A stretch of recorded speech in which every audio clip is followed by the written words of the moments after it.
All right, what's going on, everybody? This your man Chris Thorns. Sorry about that. I bet y'all saying I can't never start a show on time. uh, my fault. You know what I'm saying? My connection is running slow for some reason. I know y'all get all of a sudden it decided want to run real slow. Then in the other day, you know what I'm saying? You get the fastest speed ever. So um then on top of that, I'm trying to make sure that my audio is okay. So can y'all hear me? Let me know. Can you hear me good?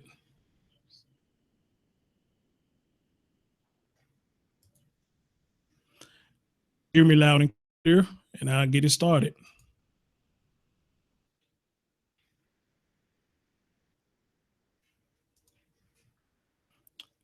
From my end, sound like I'm sounding clear. I need to know, do it sound clear? Your end. What's up, Big Bad Wolf? He said sounds good. Appreciate that. Mama said yes, we can hear you. Appreciate that. So I don't sound on the wall. No, bloop, bloop, bloop, bloop, bloop, bloop, bloop. I don't sound like that at all. And what's up, everybody who's in the chat right now? And what's up to everybody who's going to be joining the chat a little later? Look at my man DJ Smooth. What's up with you, brother? What's up with you? Okay, y'all can hear me loud and clear. Okay, what's up, people? The show. This is January the 14th, 2017. It's another Team Chris production. I haven't said that in a while. And I'm your host with the most, Chris Thorne. So let's get it started.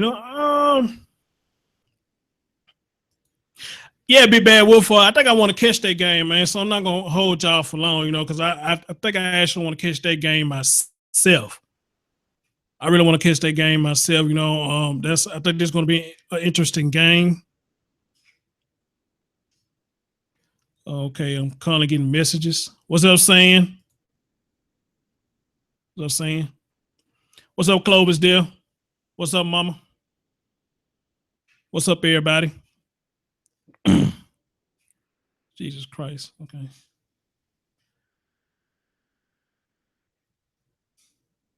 Mama says she can't hear me. I mean, not Mama.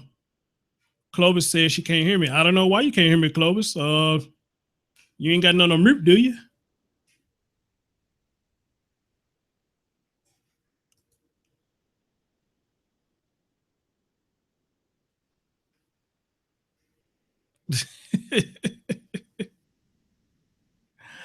Clovis says she can't hear me.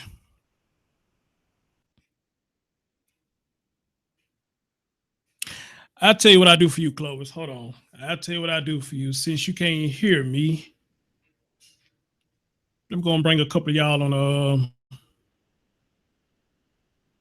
a panel thing real quick. Copy.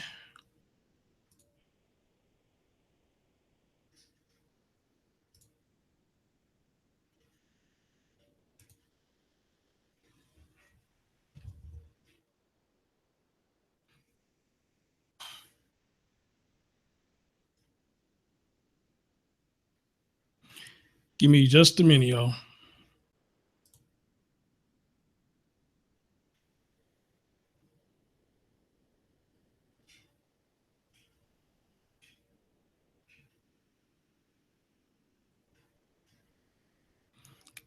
I ain't my shit move so slow today.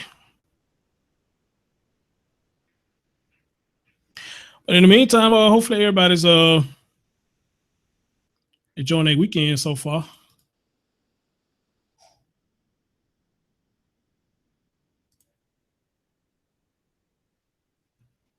DJ, me and you, we got that big day tomorrow, don't it? Them boys.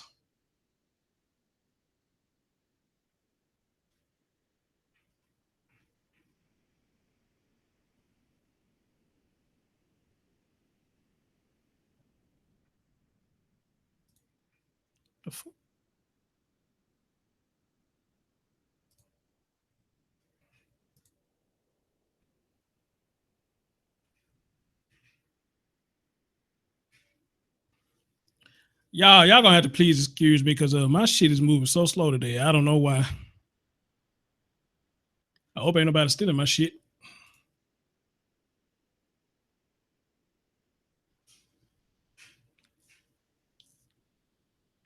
Yeah, DJ, I might be wearing my gear too, bro.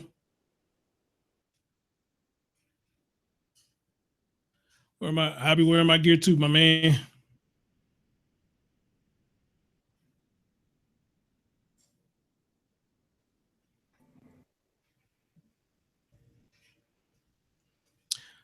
So yeah, I can't wait to see what tomorrow gonna bring for us boys. We already beat it once. Can we do it again?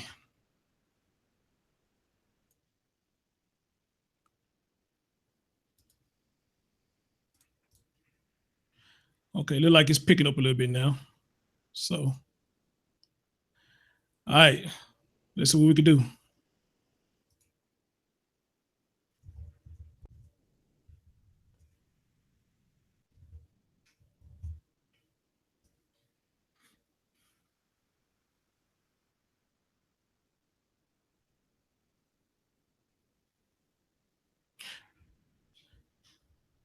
Oh, there go my girl say drink it. There go my coworker. All right, what's going on, chick? What's going on, chick?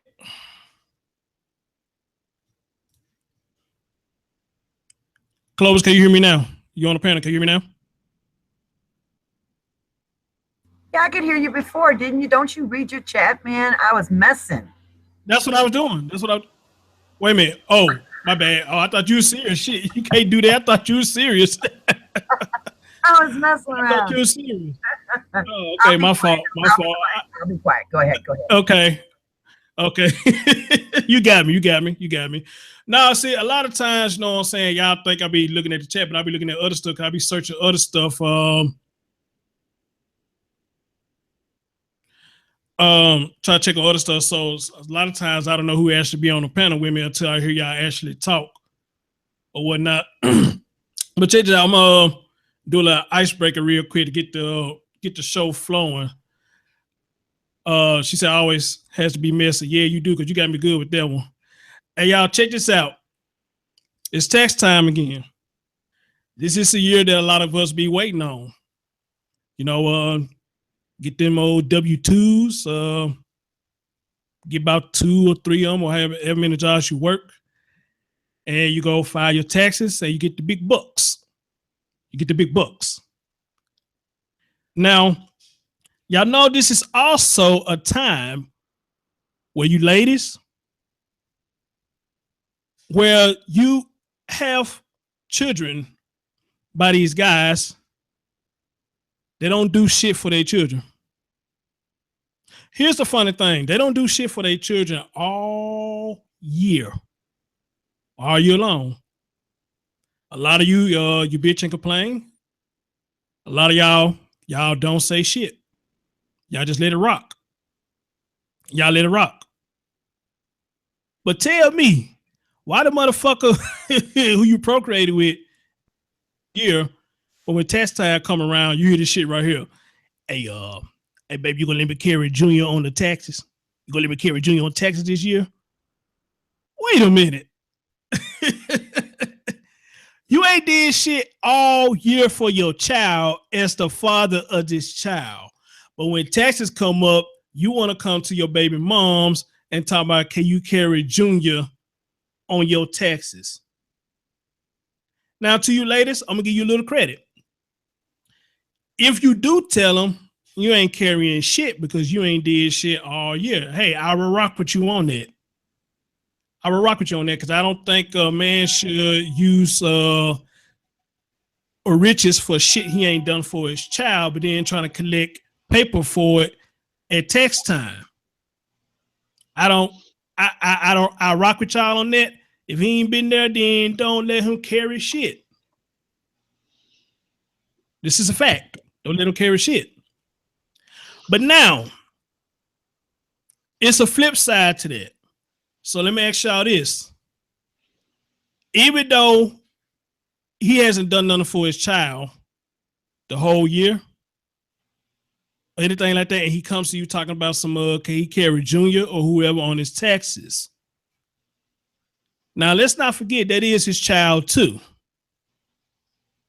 Is it okay to refuse him to carry a child on his taxes? Think about it now. I mean, I understand that he ain't did shit all year. He don't deserve that extra little bit or whatnot. But can you really deny him carrying his own seed on his taxes? My girl say, Drake said, because some of them mind ain't stable to say no, they just want the man more than the kids. Hey, I can agree with you on that. I can agree with you on that. You know, I really don't have no respect for a woman that will put a man before their own kids, because you got a lot of them that will do that. And I don't understand that. I mean, shit, is dick that damn good? I don't know. DJ, sound like I hear you, bro. Let me hear you. 1 2 1 2. There you go, bro. You sound just like me, man. How you doing, my guy? Yeah, I'm doing all right, man. It's been a long week. I'm glad it's the weekend and it's almost time for the game. Right, man. Oh, man. I feel you, bro. I feel you, man. Then well we got well, you probably got a 3-day weekend, but I don't. I still gotta go to work tonight. Nah, I gotta go in tonight and tomorrow, but then I get Monday off, so that's a good plus right there. Well, So I'm happy about that. Ain't we some hard-working fellas? You think? It seems like, man, we don't get no rest, bro. Every time you turn around, we got to go to work. So you heard what I said, bro. You know what I'm saying? You want to chime in what I said? What do you think about that? I mean, all year, us as men, we don't do shit for our kids. But when tax time comes, we want to come to the lady talk about, can we carry Junior or baby girl on our tax return, knowing that we ain't did shit. You know, I mean, I'm for a female and she tell him no. I'm for that. I'll rock with her. I give her props for that. But like I said, on the other side of that coin, can you deny a man of his own seed? Because y'all brought this child in together. Can you deny him of his seed and say you can't carry this child even though it's both y'all child? What you think about that, brother? All right, I'm gonna say it from two sides because you know how I work. It's like I don't say that only from one side. I say it from two. On the first end, if the man is taking care of the child, or like saying he has to take care of the expenses, let's say child support or making sure it's clothed, making sure it's fed, and all that stuff, he should be able to, because he is doing something. But on the flip side of all that, if he's just being a deadbeat, as they tend to claim at times, he shouldn't do it, because why should you get something for nothing?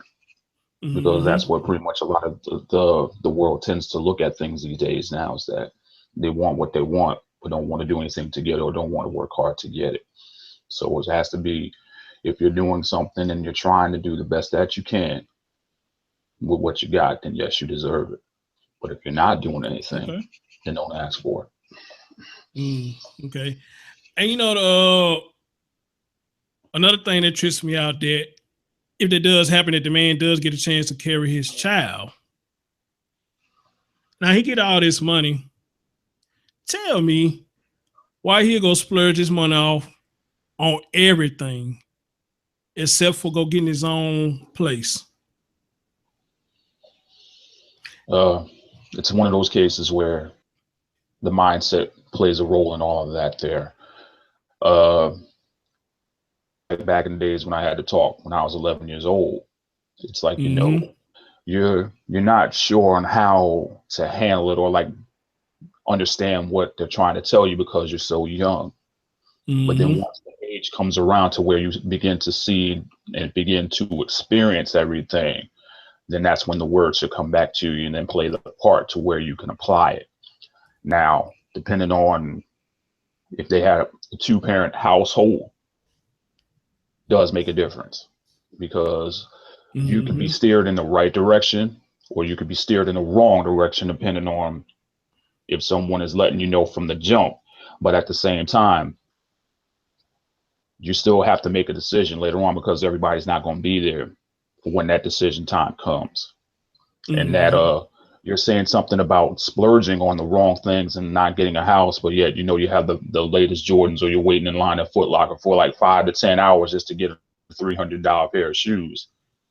You want something to where you can be getting your future set up for you and your child or children, whatever the case may be, even marriage. The mindset is what plays the role in all this. If you have a mindset to where you're thinking more ahead than not at the moment in time, is what makes the difference.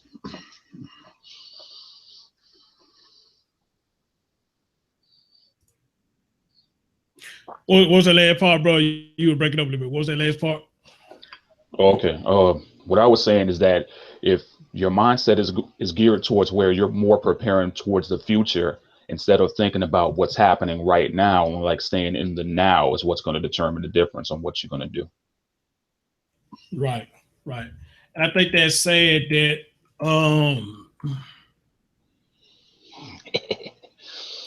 because you know when you carry kids, about a couple of them, you know that test check will be kind of fat. But the IRS is cracking down on a lot of this stuff too. A lot of folks getting dinged on it. But you know, still for the individuals who get all that money and you ain't got your own shit, you will sit up here and spend all your money on shit that you want, not shit that you need. Like I said earlier, i.e. example, your own place. Why would you still be staying up in your folks' place? You got all this money and went out and got a car, decked that damn car out, which pretty much took half of your damn tax refund, and you take the rest of this shit and just spend it on just all unnecessary shit, especially beer, weed, cigarettes, and liquor and all that bullshit. You know what I'm saying? So I never understood that. And you know, for some parents to allow a grown ass man or woman to sit up there and do that to them with all their money, then some don't even get their folks money and they staying with it. Don't want to get them shit, bro. What's up with that? Mindset. I mean, that's just crazy as hell. So, you know, what brought me up today? Because I talked to a couple of my coworkers this morning before I left, and they brought up the tax situation, and I just thought about that, you know. A lot of dudes don't do shit for their kids all year, man. But soon as tax time come, also they want to come in and talk about can they carry their child on their taxes. What the fuck? So you see your child as a income instead of as somebody you produced? Nah, man, they're looking at it the wrong way because they're trying to get all this extra money for certain things to where like they know what's wrong, but they end up doing it anyway. And shout out to VA out there. He's saying I'm holding the mic like I'm about to bust a rhyme. It's like, I guess it's like how I seen it on with all the rappers, like, you know, Rakim, Big Daddy, him probably, you know, it's like a tribute to them. So it's like, it's the way you hold it, I guess. Okay, what up, Young Jay? You said you're dropping in, saluting the family. I didn't get in the crib to 5 this morning. I'll catch y'all later. Oh, man, yeah, get you some rest, bro. Get you some rest, man, because you doing that trucking thing. So I can imagine, bro, you probably barely get rest. That's the way I feel sometimes. You probably barely get rest. My girl Cedrica said they go get pills, and after 2 weeks, they begging and borrowing. And she absolutely right. How the hell you spend $5,000 in 2 weeks? Well, actually, you can. Like I said, you get that car, you deck that motherfucker out. That's going to take up half of your damn refund. They're going to take a half of it. And then you just take the rest of that shit, just splurge it on bullshit. Yeah. And then that way. Right. Then you go and ask, well, man, you had all that money, bro. Why you ain't go get your own shit? Don't you know these niggas would make an excuse for that? Yeah, especially if he's not taking care of a house, or like, you know, you don't got bills to pay, or worrying about saying I got to worry about landscaping. I made sure all my power was straight, water bills, right, and cable and all that type of stuff. Shoot, that's what drains your paycheck if you really think about it. But at the same time, though, it's like you got other people who, you know, like you're saying, they splurge. Now they're broke, and it's like, wait a minute, you just got paid at the same time that I did. But the only thing is, I'm worried about a house right now. I'm worried about staying afloat, but yet you spending on all this other stuff. Right. See, that's what comes in, you know, my grandmama, like my grandma says, you know, when you spend your money, you spend it on stuff to show for, you know, You got all that money and spending all that money, you ain't got shit to show for it, then what did you really need that money for? Did you really deserve that money? You got that money and you ain't got shit to show for it. You know, no bill, no nothing, which shit, don't nobody want no bills, but hey, they here. You know, and always will be. Right, they here and they always will be. So don't nobody want no bill, you know, but shit. Okay, I think she's trying to say bills, but it's saying pills. So you can say, I can see if bills paid and children okay, then yeah, you can be broke, but missing off and don't have a job to fall back on out this, that's sad. You damn right that's sad. Yeah, she's right, because it's like You if actually anything, right. you know, it's like if bills is paid and the children is fine, sure, that's being broke. That's fine because you know that you've done something with it. Mm-hmm. But if it's not, you know, like you said earlier, or spending on rims, Jordans, or whatever else latest fashion, you don't got nothing to show for it. That's on you. Exactly. But you know what, man? You know, a lot of people, man, they get so content with living off of people or borrowing people that they don't see past that. They don't see past progression. You know, they don't see past none of this shit, you know what I'm saying? Because they so content and just being, well, how they say it, leaving well enough alone. You know, if, or better yet, how you say it, if it ain't broke, don't fix it. If that's how it go? Yes, sir. That's how it is. Okay, yeah. So to them, I guess they feel like it's not being broke if they so used to living off of folks and all this shit. You know, so why fix it? You know what I'm saying? If my folks ain't saying nothing about me living in their house, then why would I say something about it? You know, It's called familiarity breeds contempt. That's what that is. And the thing is, though, even though they think that someone's not talking about it, there's that good possibility. I would say 99.9% they are talking about it, but they just haven't brought it to your attention yet. Right. But then again, like I said, man, why should a grown ass person until you get out the house anyway? That's just something that should automatically register in your mind. I'm tired of living with my mom and my dad and shit. Like, let me get my own shit, what I can do what the fuck I want to do. Except a lot of people don't have that mentality and just they're Thank thinking, well, you. as long as I have a place to stay, I don't have to worry about getting my own. And plus, when I have my own, that means the stress comes my way. It's not really their stress anymore. Now it's mine. Yeah, exactly.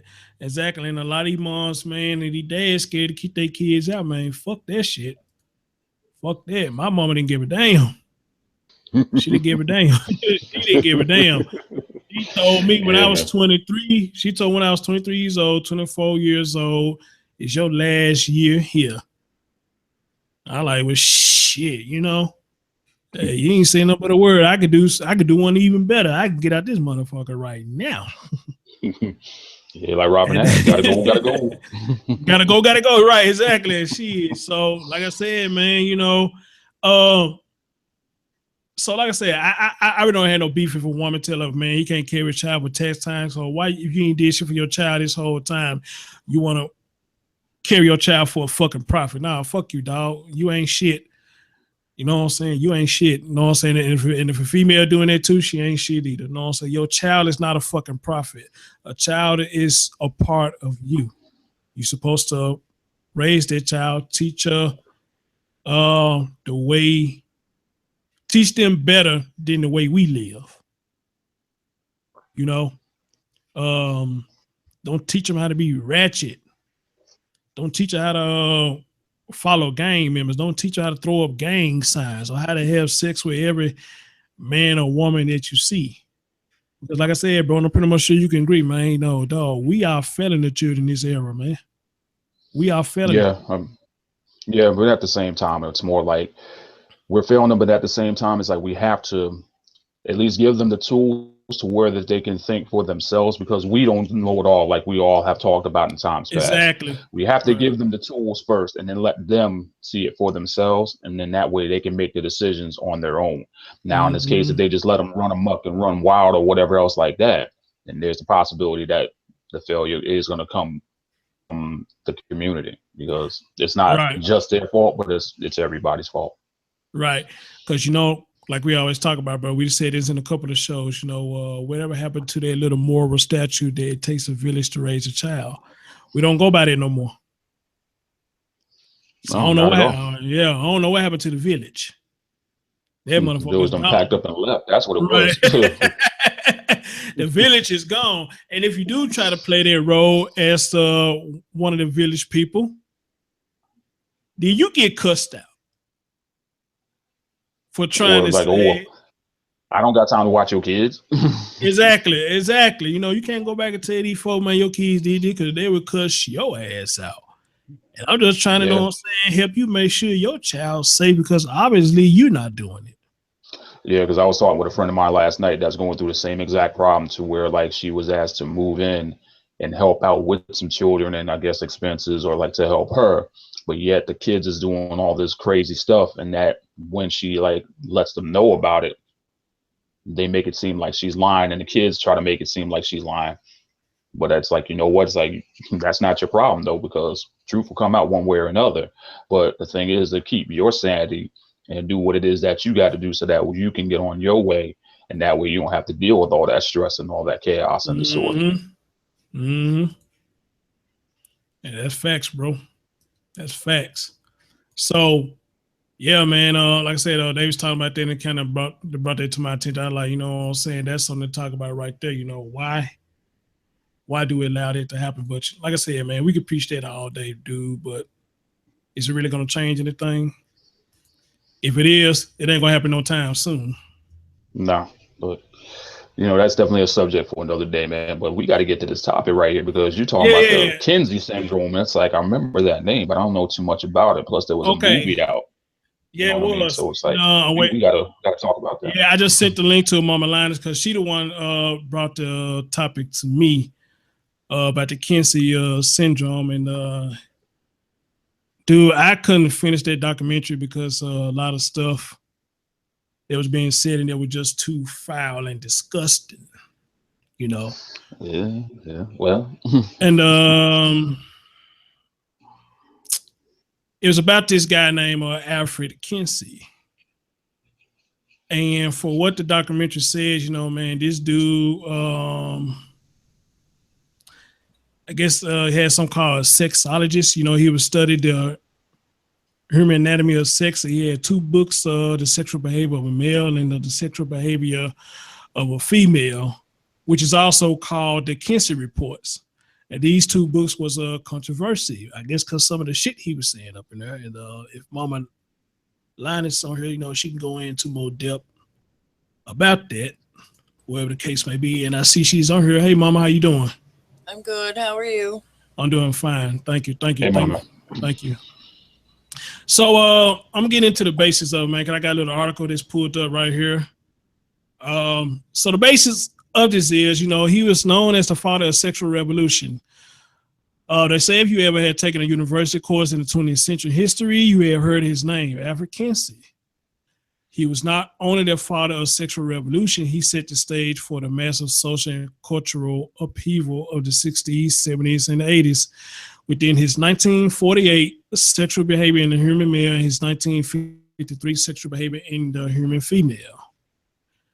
The books revealed to a shocked and somewhat titillated population things that they had never known about themselves. That between 45% of men had affairs, 85% of men had sex prior to marriage, that a staggering 70% of men had slept with prostitutes, and that between 10 and 37% of men had engaged in homosexual behavior. Now here's the part that really caught my attention. I couldn't just really just listen to it no more. Much less talked about were his other disturbing findings, an in-depth study on the sexual behavior of children. Nearly 10% of men had performed sex acts with animals. We talked about that the other day. I think they're just disgusting, period. As well as 3.6 of women, and that this number rose between 40 to 50% based on proximity to farms. All right. What it says in the documentary and what I'm seeing here, he had a lot of colleagues that he worked with. And a lot of his colleagues was pedophiles. And also there was pedophiles in prisons that he worked with. And this man would sit up here and do a study with a stopwatch of kids being sexually molested, sexually abused. And mama, if I'm saying this wrong, correct me. She still there? Yeah, I'm here. You're good. Okay. He would use a stopwatch to do research of children being sexually molested, sexually abused, to the point where he would see them driving in pain, and to the point that the kids would actually pass out. Now, if this study is true about this man, then of course we all can agree this is a sick fucking individual, or he was a sick fucking individual. We all can agree to that. And it even says that he was also affiliated with the sexual torture of infants. Now, when I heard that and read this, that made my stomach hurl. Because what about an infant can make you want to do any kind of sexual research or get any kind of sexual gratification? An infant? And if I read on, I think infant as young as 4 months. Yeah. 4 months. You hear me, DJ? 4 months. Yeah, I heard you. It's like I'm just shaking my head to the whole thing, because that's an infant. That's like a child that was just brought into the world and that's just getting to experience it and learn. And yet it's being taken advantage of and used in like the most perverted way. That just makes me sick. Because, it does. You know, if anything, it's like you and I say, it's like, you know, we would love to have children of our own, and there's people out there who already have them. And if I think that as a parent, that if anything like that were to happen to their kids, people off the earth. Right. I see my man Sir Dong in the building. What's up, man? He said kill him, and he already did. And I hope somebody did kill him. I hope he didn't die of natural cause. I hope somebody did kill him. And I usually don't promote that. Forgive me, but for what this man was doing, because most people are saying he was engaging in himself, and they think he was engaging in homosexual activity himself. 9 times out of 10, bro. If you can be able to talk about it like that, right? That's like telling on themselves to me. Right. So check this out. Kinsey solicited and encouraged pedophiles at home and abroad to sexually violate from 317 to 2,035 infants and children for his alleged data on normal child sexuality.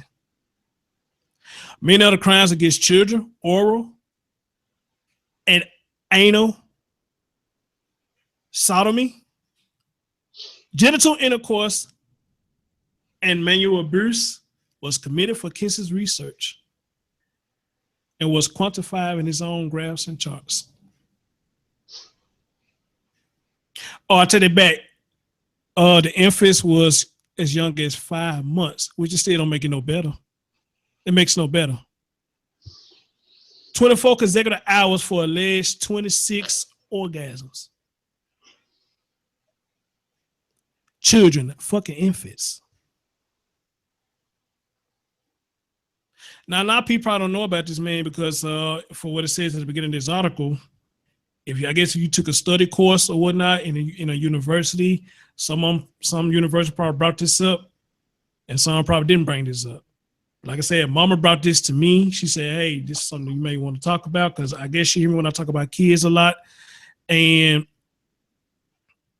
this is fucking sick. So I'm gonna take a break right now, and Mama, I want you to talk to me. You brought this to my attention. So what was it about this that caught your attention that you wanted me to talk about it? Go ahead, dear. Well, there's been a lot of talk about pedophilia in the media these days and online, and it came to my attention that this is not new. Let's go back to the beginning of where it all started. And this is where it started with this, little study that Kinsey did on the sexual, attitude and behaviors of men, women, and children. Now, this study's been used. It's still being used today. It was the basis of sex education in the schools. It's used in courtrooms.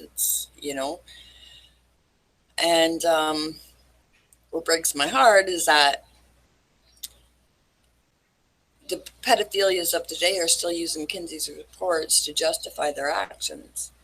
And we have a lot of people who are condoning the behavior or wanting to make it normal, using these reports, saying that children actually have sexual behavior.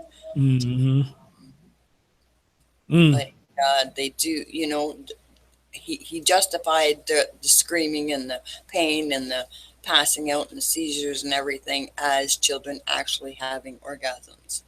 And these people now are saying that kids are only victimized after people who don't think like that tell them they're being victimized. Right. And because they mind so fragile that they don't know what's going on. All they know is pain. All they know they're getting pain. I don't think they know the actual. They don't. Your physiology, the actual physiology of what's going on. And see, I believe you when you say a lot of people is trying to use that today, because if they wasn't there, we wouldn't have no pedophiles in this era. So apparently, is there something in their minds to make them feel like that this is okay to do? Yes. And they use Kinsey's reports as justification for it. Okay. Today. Help me out, Mama. I forget the guy name. Well, what was the guy that stood up and said he didn't want this shit out there? He actually stood up and blocked it. What was that guy name? Oh, I can't even remember. I can't remember his name too, but I got there. This guy said he saw this stuff, and he said, you know what, this is too sick. We finna stop this shit right now. Yeah. And I think he succeeded in stopping these reports from getting out there, wherever the case may be. So let me stop for a minute, because here's my thing. Pedophilia, I don't play with. Calling somebody a pedophile and you don't have no exact evidence that they are pedophile, I think that's the lowest name you can call anybody. You can call me a bitch. You can call me a hoe, nigga, slut, hoe ass nigga, bitch ass nigga, whatever you want to call me. But to label me as a pedophile and you had no proof that I am a pedophile, that's the lowest you can name any motherfucking body. That's my opinion, and I feel like that's a fact, because not only that's sickening, but to label somebody like that can get you fucked up all kinds of ways. Ways you don't even know. You could lose your job, you could lose your marriage, lose your relationship. All because somebody wants to label you as that and have no concrete evidence that you are. But a lot of people just use that to attack people, and I don't understand that, just to get a reaction out of somebody. You see somebody get all hyped and worked up and shit. Absolutely. So nobody should be called a pedophile. Like, nobody should be called out their name anyway. But to be called a pedophile is the worst of the worst. Exactly. So I say this, for anybody who want to use that as a form of attack, calling somebody a pedophile, you ain't no better than this man who we talking about right now. That's my opinion. You ain't no better, because for you to have that come to your mind and call somebody that, it makes me wonder, are you having them thoughts that you want some sexual gratification from a child? Then a lot of people say, you see your child on your lap. Wait a minute, it's my damn child. I can't sit my child in my fucking lap.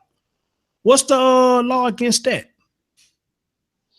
There's none, because that's your own child. And then Thank number you. two, the thing is, though, it's like you're using a trump card to make it seem like, okay, you're trying to make someone look a certain way when you already know that they're not. And at the same time, it's more like it's putting the light on you, if anything.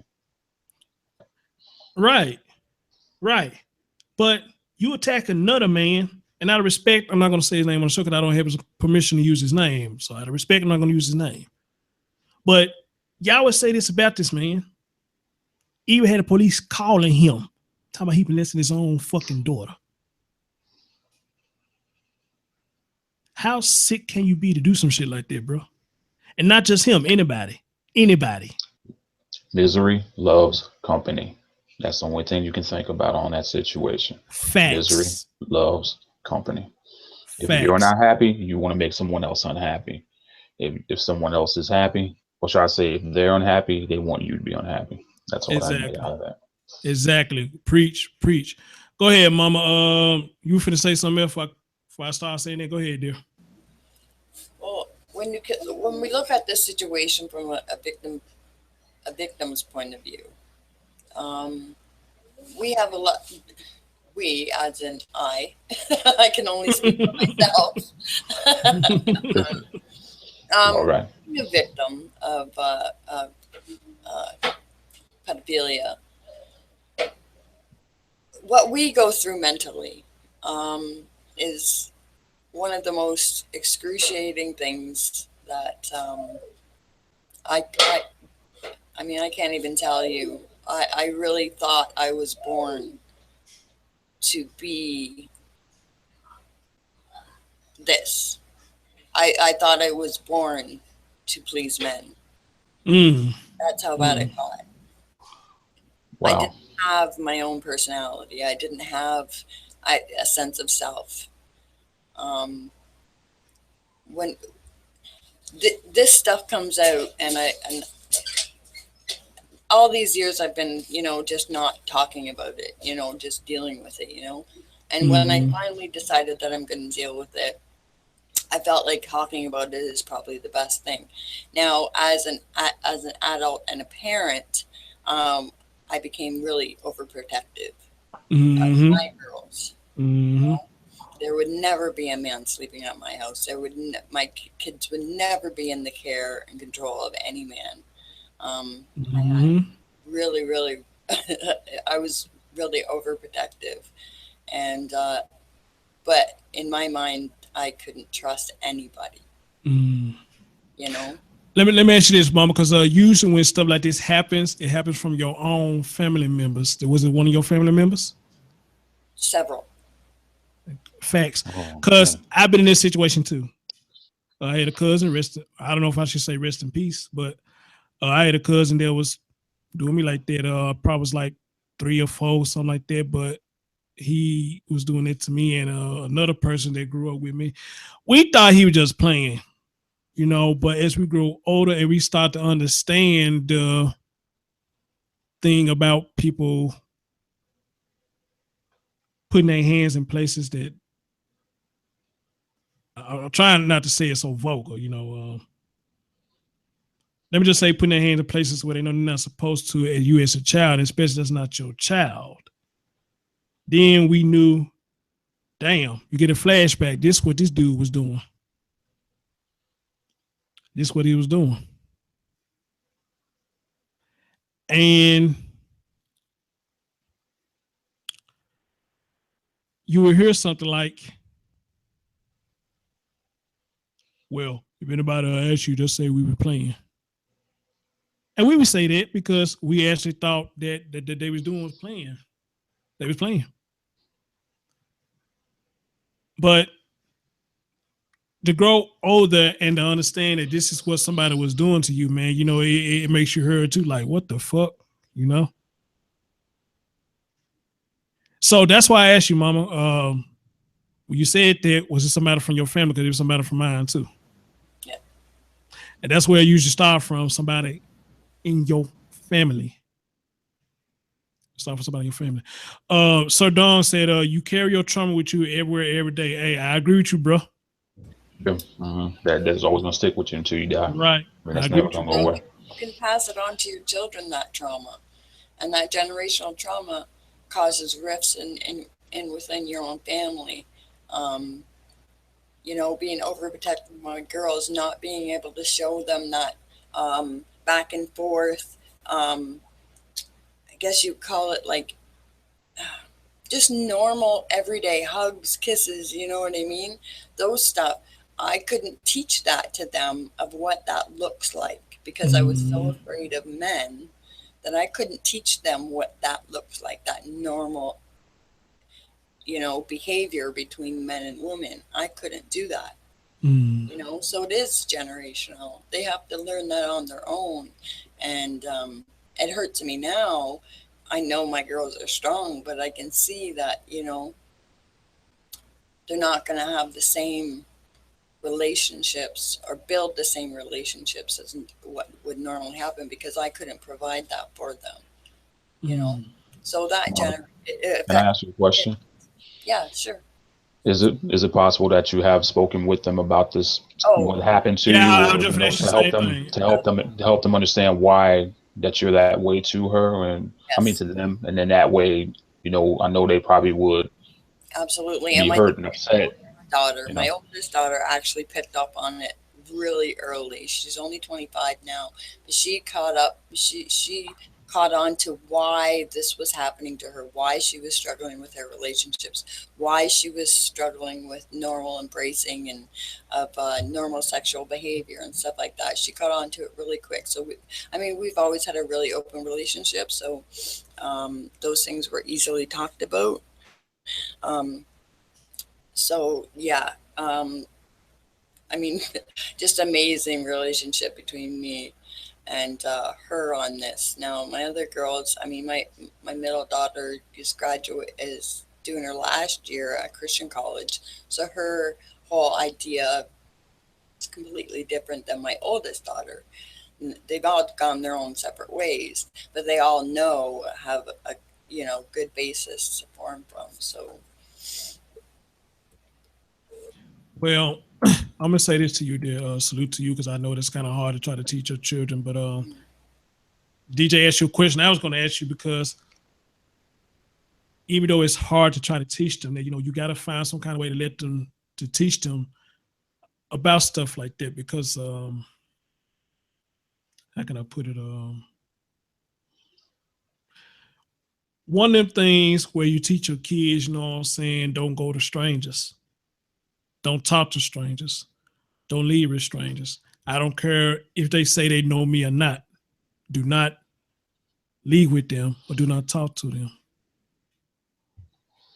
And 9 times out of 10, when that happens, especially in this area, when they do go to a stranger or talk to a stranger, they get snatched up. And it's sad because, of course, we can agree kids' minds are fragile, that you can easily manipulate them even with a piece of candy. And they become running to that stranger. So it's one of those situations that stuff like this needs to be taught, especially when kids are so friendly that they'll just jump in anybody's lap. You got to break that too. You got to break that. So if you did teach your daughter that and try to teach her that, hey, kudos to you, because you need to know. And I'm sorry for what has happened to you. I know it's hard to talk about it, and it's hard for me to talk about it because, I've been there too. Yeah, it's hasn't been the easiest, but and I didn't go to therapy. I didn't do all that stuff. I found therapy was really kind of like, well, at the time when I was doing it, I got a lot of, suck it up, get over it, you know what I mean? This and that wasn't really helping, you know.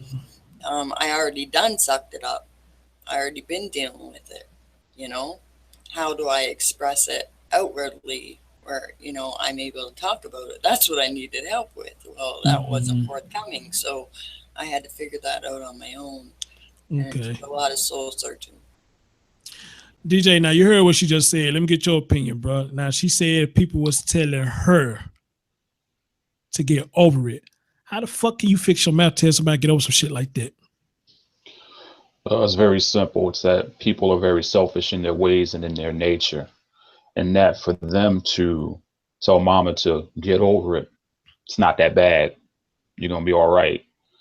That's the most hurtful thing that you can say to someone who you've just molested or you just hurt like that. And, you know, to you, mama, you know, I also apologize for it happening to you. And something hard to talk about, but we're thankful that you talked to us about it and brought it out to the panel and on the chat, because it takes a lot of courage to even talk about something of that magnitude. Yeah, it does. And that, you know, if anything, is just people, they have something wrong with them. It's just the fact, and that they don't really realize it until after everything is over and that, you know, everything supposedly dies down. But the thing that they don't understand is that that trauma stays with that person that you hurt. Never ever goes away unless they are strong enough to say, you know what, okay, it's not my fault that this happened. I had no role in this. You know, I was manipulated. I was taken advantage of. But at the same time, it's like relinquishing the power that that person had over you, where you take that power back for you.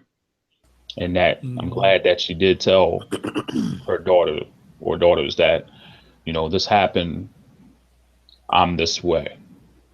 And I know for the daughters, it probably wasn't easy to hear or to understand, but at least now it's out there to where they see why mama is the way she is. But always know, mama, you got family here. We're here for you. Thank you. I appreciate that. I appreciate that. And a lot of things I try and tell, you know, anybody else that I've conversed with that have gone through the same thing is that that ego that is built, that wall that's built to protect yourself and your heart and your mind and your soul from re-experiencing what has happened. That ego, you have to let that ego drop and in order to heal, you know. Okay. Oh, but before you go any further, but let me get a shout out to the Bounty. He made it. Eric, he in. Peaceful. I seen you, baby, but I also just listening to what everybody was saying. Love you, Peaceful. You know I love you, baby. You know we always wishing the best for your moms. Always, and when she said she don't want to get on the panel, you know, that's cool though. I wish I could. It's okay. You know, I'd just rather her be here so that way at least the prayer like goes you know, through the panel, but it's just in a different way. But that's okay. As long as she's in the chat, that's fine too. Exactly. Beat made it. My man Omar in the building. What's up with you, brother? You know, it's amazing, bro. We can talk about stuff like this, and you actually got people who actually on the panel that been through this shit. You know, my mama talked about it. Mama talked about it. I'd have been through this shit. But lucky for me, what happened to me wasn't as vulgar, you know, because I guess if he really wanted to, by me being a child, you know, he could have went there if he wanted to, you know. Yeah, definitely. And it's funny because I told my dad about that, and I don't think he believed us. But the only time he believed us when we got older and grown, then he said himself, you know what, I think he was gay. What made you think that? Well, I went to his house, I looked on his computer, he had a computer for the neck of me. And dude, we've been telling you that for the longest. We told you what he did to us, man. I think what it is just parents are blind sometimes to where certain things happen, to where like they're thinking, oh, that can't happen, or you know what, oh, he's all right. You know, he would never do something of the sort until somebody tells them. And I've also revealed to you guys that it has happened in my family also with my youngest sister. And I've never revealed this to you guys, but I'm going to do it today. Happened to me too, believe it or not. Damn, bro. Really? Mm-hmm. Thank you Happened for to me too. saying that, DJ. And see, see, this is what I'm saying, bro. This is what I'm saying. When people wants to use this as a form of attack, especially when they don't have no proof that you done that. That shit is not funny to label somebody that. That shit is not funny at all, man. Calling somebody a pedophile and you don't have proof they're a pedophile, it's not funny at all, bro. I don't laugh at this shit. I think that's fucking sick when you do that, bro. It is sick because if That's anything, fucking sick. what's happened to anybody, it's like, you're just using this word just for the sake of using it. You're thinking you're attacking somebody, or you're thinking that, or you're roasting somebody. There's so much force and so much magnitude behind that one little word that people don't tend to understand until it happens to them. So if anything. And you know what? And like you said, bro, yes, misery love company. But don't you do you hate somebody that much that you really want to see them to lose every fucking thing? When regardless of you hate them or not, they didn't do shit to you. Physically, they ain't done nothing to you. No matter what they say, how they deliver a message, or whatever the case may be, I physically haven't done shit to you. So why would you want to put that on me where I can lose everything, and you can't lose everything for folks saying stupid shit like that without no fucking proof? And that's why I say, bro, maybe it's a good thing that I don't have any kids, especially little girl. My little sister is the closest that I had to a daughter because I did that Negro job.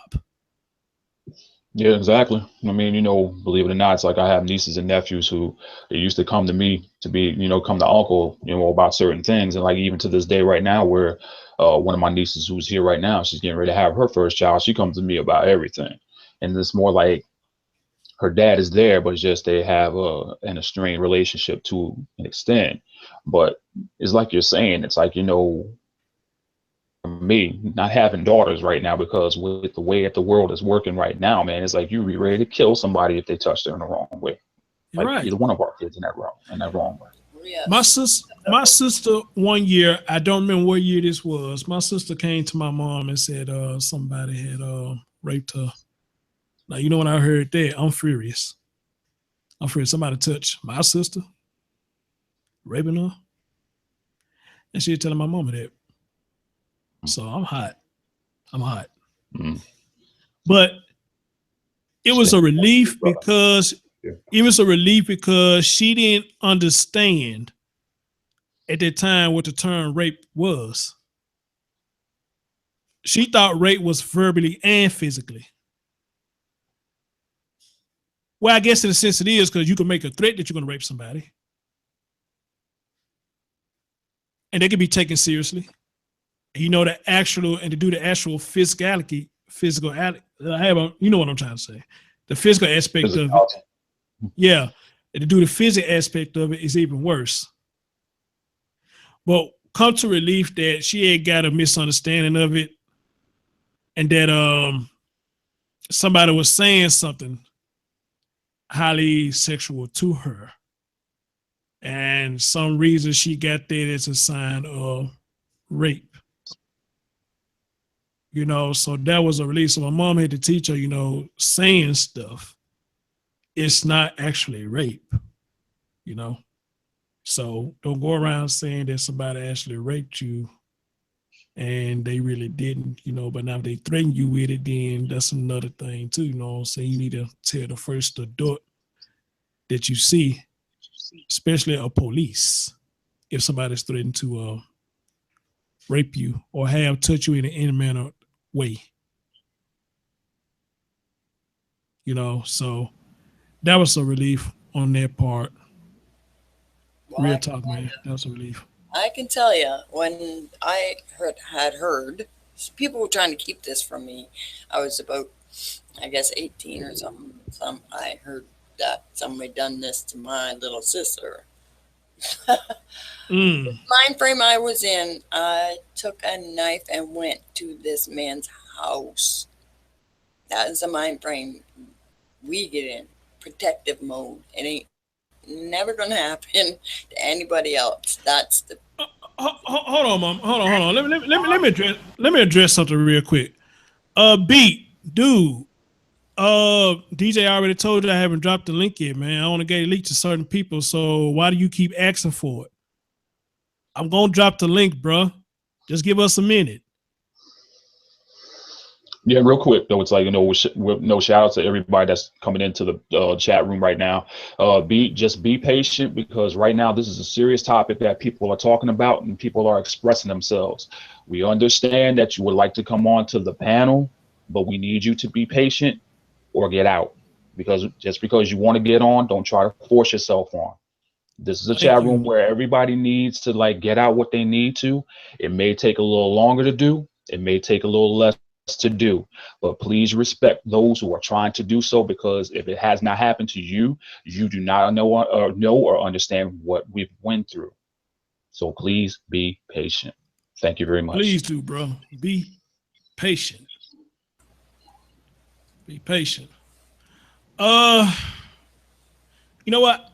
I haven't got a chance to have Clovis to say anything. So, and she been messaging me, let me know when I'm ready. Clovis, I've been ready, but every time Mama say something, you know, I can relate to what she's saying. So, dear, you got the floor right now. Go ahead, babe. Well, it's a hard subject. This is real hard for me. I tried to watch the documentary, and I got to watching it, and I had to turn it off because everything Mama's saying is true. But you have a trust within yourself you'll never get back again for humanity itself.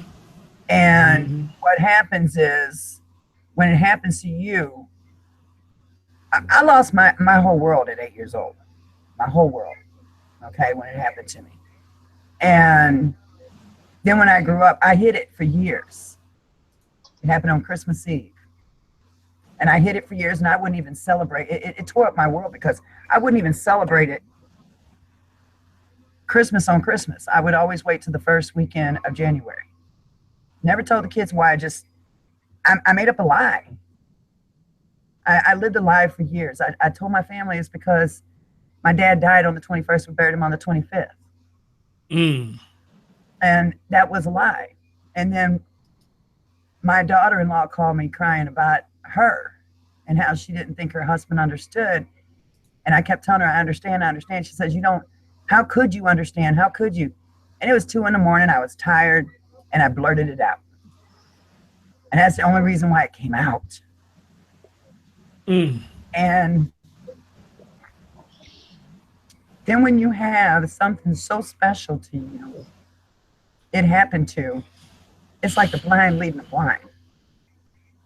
Because you don't know how to help someone when you're still trying to help yourself. I lived a lie for years. And in a way, living that lie gave me the strength because I could control it then. I had to say on what happened. I get to say what happened. And then when it came out, my nightmares began again. I lost my faith in God. I didn't lose my faith. I was angry. How could you let this happen to me? And then you turn around and let it happen to my baby. And it's a hard thing. And that's when you were saying, when someone calls a man or a woman a pedophile and they're not, that is like killing them. Because if they didn't do something that awful, why should you have a right to take anything from them? Because you're taking not only their freedom, they never get to be around children again. They can't live within a school distance. Nothing. They have to register as a pedophile. They're just ruined. They lose everything. But the men this man that did this to me went to his grave. Okay. Was it naturally, or you did something to him? No. He died. He died of natural causes, thank God. But he did die on 21st, and we did bury him on 25th. That wasn't a lie. But when a little girl, she needs her father to be her hero. Take your time. She don't need to be your soul snatcher. And For years, I hid that, not because I was scared, but because I was ashamed. Now, he got to pray to God and forgive him for his sins. And I didn't understand that. And he went to his grave not saying sorry to nobody. So, see, I had this trust. I thank God, and this is what's weird is I thank God he gave me boys and not girls. And then I find out as I'm older, no, it happens to boys too. And I'm always worried. Even when they go to church on Wednesdays, the church bus comes, picks them up. Do I really want to send them alone? And it's not the men in the church's fault that I feel the way I do about the non-trust. It's not the male teachers at school that I feel the way I do with this non-trust. This trust is going to be with me. This non-trust is going to be with me for the rest of my life. Mm-hmm. And when Mama said, watch this documentary, I know what she was doing because I've been hammering Pizzagate like crazy on my shows. Right. I called Comet Pizza and talked to the assistant manager live. Mama was there. And it just got to the point that I lived my whole adult life fighting pedophiles for children, to save children. And now I got somebody on the net that says I am a danger to children. And then I have people tell me, well, if you molested, then you're gonna grow up and you're gonna be a molested. That is a damn lie. You could grow up to be that if your mind's deranged, or you can grow up to be a hero and try to save that child. See what I'm saying? And with what happens out there, like you said, you can call me any name in the book. Don't call me a pedophile. That is the worst thing you can call somebody. There ain't a bad word. Even the F word is not as bad as the word pedophile. Thank you. And for the men that do it and get by with it, I wish them fiery burning hell. I do. I wish them that they burn for eternity. There shouldn't be no forgiveness for this, because when you do this to a child, you take their soul. You take their soul away. You take their security, their trust. You take so many things away from a child when it happens to a child. And do you know, and this is a proven fact, how many children, have you ever thought of how many children are molested in this country alone? 300 million a year.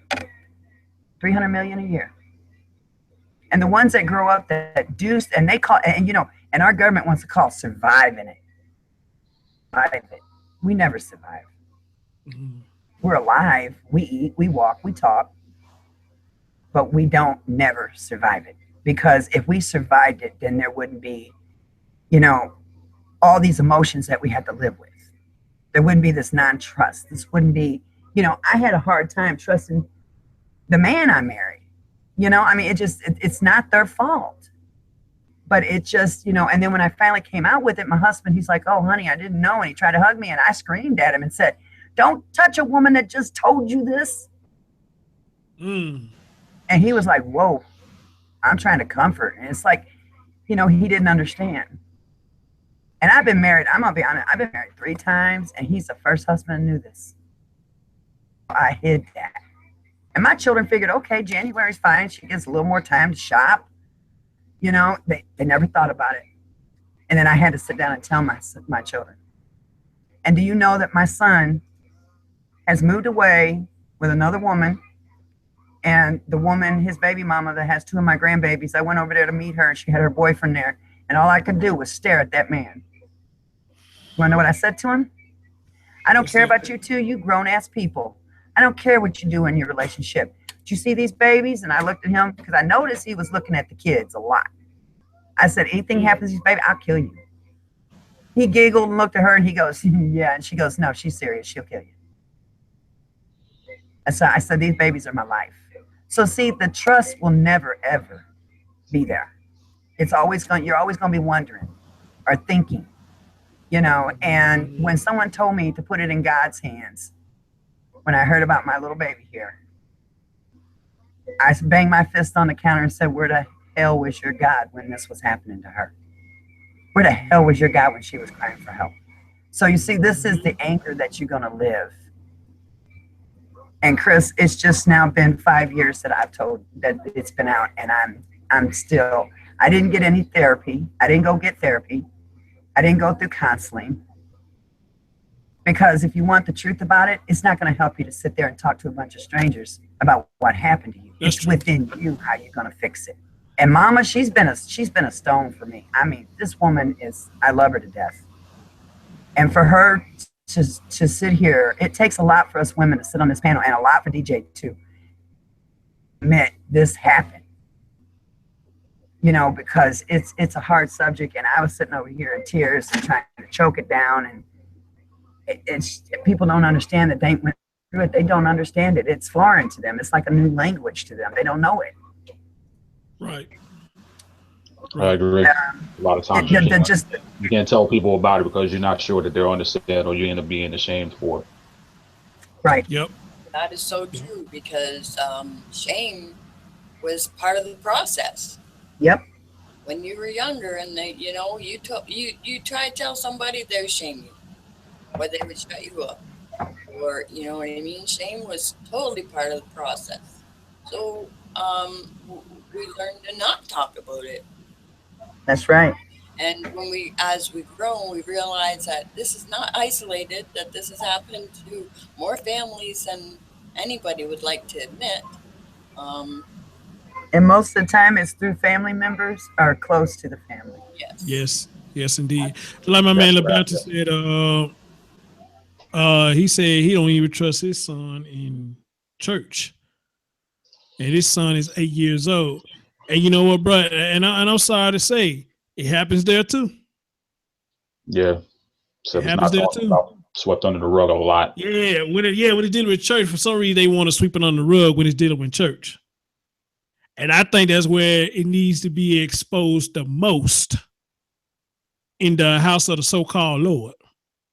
That's where it needs to be exposed the most. Well, Chris, do you know that even Children Family Services, when they're told by a child 5 and under, they do not believe them. It's inconclusive evidence. And you know what? The gets by with it. And you know what? I remember a time where people would do that. If a child came and told you somebody was touching them inappropriately, and you would go talk with another adult, they would literally sit there and tell you this bullshit right here. You listening to a child? And back then you probably wouldn't, unless you actually just seen the physical aspect yourself. But nowadays, for you who got that mindset talking about you listen to a child, yes. Kids may be young, but they're not stupid by a long shot. Somebody tell me I'm lying. Kids may be young, but they ain't stupid by a long shot. Oh, my baby wasn't stupid by a long shot. Not stupid. Right. But the Missouri Children Family Services dropped the ball on her, and this man that did this to her was her own grandfather on her mother's side. And she's my granddaughter, now my daughter. And to this day, she's afraid to go to the bathroom by herself. She's afraid to sleep by herself. She's afraid to be in a room by herself. If I go out on the porch and she's in the house by herself, she runs outside. This is what he's done to her. He's took her life away. And you know what? He's been arrested about 10 times since last year and this year. I don't know how many this year. And he still walks. How is that? He'll never pay for her crime. Now, is it because they didn't have no evidence? They said inconclusive because of her age. This is what I'm talking about. This is the type of behavior in our court system, our judicial system, our family services systems that make it so hard for a child to get justice in this world. You know, and a lot of it comes from these Kinsey reports, and nobody can conclusively say the child doesn't enjoy it, and this and that and the other, and it blows me away. It blows me away that a child has to disclose exactly what happened to them in detail every single time before they're taken seriously. Not only that, they also get physicals where they get their clothes taken from them. The woman did an examination on her buttocks and everything, asked her, and I didn't even know this, asked her if anyone put anything there, and she said yes, and I went to my knees. I was outside, I heard it through the door, and I went through my knees. And I'm telling you, she came out and told. Now listen to this. The person that questioned her was a secretary that was in training. The real therapist wasn't even there that day. And they dropped the ball on this baby. So I got a lot of anger issues in me. And then my niece that works for Children and Family Services, she lives in Joplin, said, well, there's guidelines we got to go by. I said, I don't give a damn how you sugarcoat it. Your guidelines suck. Yes, they do. Because this baby will never get her just. And it's wrong. And it happens to children out there every day. And I can guarantee if you go to a school and there's no teachers or principals, and you get all the children in a gym, and you ask them how many of you get touched inappropriately, how many hands you gonna see go up? Because that's how many children. A lot. Every day. And this has become a norm. Look at Pizzagate. My God, children are they're suffering every day. Someone has to bring awareness to this because we're never gonna stop it, but we can bring awareness. You know, and then there's some of these women who are single parents who leave their children. I got a niece that's died at 18 months old because my niece walked out to go get cigarettes and left her with a boyfriend, and he kicked her across the room like a football. Jesus. That's what the autopsy said. It looked like she was kicked like a foot. She hemorrhaged from the inside, and they didn't even get her help. They just thought she had the flu. She was dying. Yeah, my niece went to prison, so did her boyfriend. So you see what I'm saying? You just can't leave your babies with anybody. Thank you. As far as sexual abuse, I didn't even want to hear no more. I didn't want to know. I did not want to know. You know, that's how bad it is.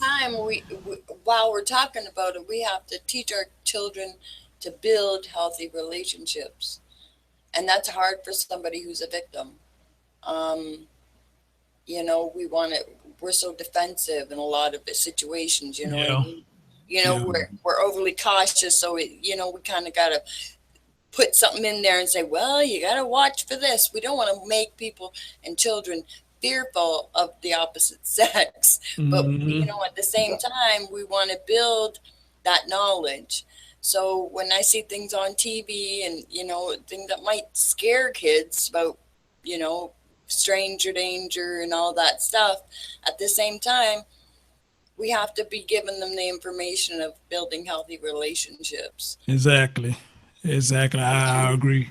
That's agree 100%. Jesus Christ, you know. Well, what I don't like is when someone told me you need to get her back in counseling or she's going to be a prostitute at 14, 15. Bullshit. I never became a prostitute. Don't give me that line of crap. I had her in therapy for a year, and all they did was let her make bracelets and stuff while they sat there and taught me how to be a parent. Taught me how to talk to her. You did good. You see how you used the yellow block before you did the orange block? What the hell? Right. No, a year. And then the therapist took off and left all her patients. It was a female therapist. They have enough nerve to say, well, she can go to so-and-so. I looked at her and I said, do you want to see Mr. No. She don't trust men. She said, no. Therapy stopped right there. The girl she's come a long way, but she ain't there yet. So this subject here was real. You see why I didn't want to do this, Mama? See? Huh? No, I love Mama. I'm only kidding with her. But yeah, it's tough, Chris. Yeah, it really is. And I wish a lot of people would learn, man. You know, I don't care how much you want to go to the club and shake your ass. I don't care how much dick a female want to get. Even for a man, I don't even care how much coochie you trying to get. Man, this shit ain't worth leaving your child with just anybody so you can get your rocks off or have some fun. Don't get me wrong. Like I always say, I know people want to get out and have fun. But man, y'all just need to watch who y'all leaving y'all kids with. Even these 3-star daycares and all that shit, know what I'm saying, still be doing fucked up shit to your child. Just because it's 3-star, 4-star, that don't mean shit. And even be careful of where you're dropping your seed. Exactly. That's the main thing, Mama. You know? Exactly. Be careful where you're dropping your seed because you don't know what kind of family you're dropping it in. Hey, thank you. There's more to worry about than just, you know, sexual diseases and stuff.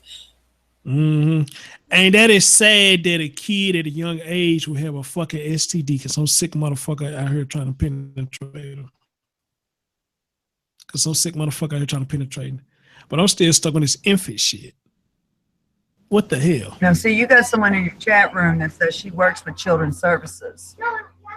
And yeah, I think that's Saneta. I think that's Saneta. I would love to talk to that woman personally. I seriously would. She don't never get on while we live, but she come on the after panel though. Now if she want to come on live, then I would love her to come on live. So Saneta, if you can, please come online and talk to us, because I think she's in London, and she can give us a little more insight. Yeah, it's much later up there, so it's possible that she end up coming on after the after show. Hey Holly, thank you for joining, boo. I got your sub. Thank you so much. That's one of your people, Clovis. Yeah, she also has her own channel too. Holly. Oh, cool. Awesome. Awesome. Let's pause right there for a minute, because I don't think no more I can say about Kinsey than we already talking about now. So, because that's pretty much what he was all about, is a sexologist, and they saying that he had gay or bisexual tendencies too. And for him to sit there do a stopwatch to look at kids in pain while they getting sexual abuse and all that bullshit, man, dude, you was participating in that shit too. You just as guilty as any of these other motherfuckers that sitting here even think about doing something sexual to a child. And to hear mama say, I'm sorry. And hear mama say to this day that people still going by this man reports. That's fucked up. Go ahead, Close. Yeah. Someone want to know if he was dead. Yeah, he's dead. He's dead. He died at the age of 62. He died August 25th, 1956, and he died at 62. And he died of an ailment of, dig this, heart ailment and pneumonia. Someone poisoned his nasty ass. Yes, somebody did. Somebody did good. Like I said, I don't wish death for nobody, but good. Yeah. The unfortunate part is that people are still using his books as justification. Yeah. That report. They're still teaching his shit in college. That should be banned. That should be banned. Yes. I think that should be banned. Yes. I think that should be banned. But let's take a pause for a minute. DJ, you know what time it is, bro. You know what time it is, man. And yeah, yes, sir. Yeah, this was a heavy topic we started talking about today, so we all definitely did it. Yeah. So everybody that's in the chat right now, it's in the sound of my voice, if you don't mind, just if you can pause just for a few minutes as we get ready to pray and everybody put themselves on mute. Yeah, I definitely appreciate that. So I get ready to do this here. Hold on just a second. Dear Heavenly Father, we just come to you today just to say thank you for everything that you've done for us. Thank you, Lord, for this day, safely into this day without any harm or any hurt or any type of danger. Lord, we're speaking on a topic that's close to a lot of us that we've experienced, but most of all, it's been painful and very hurtful to reveal to others, because we know, Lord, that it's said in your word that we should reveal our faults to one another and things that we've been through. But we know, Lord, that people tend to be cruel.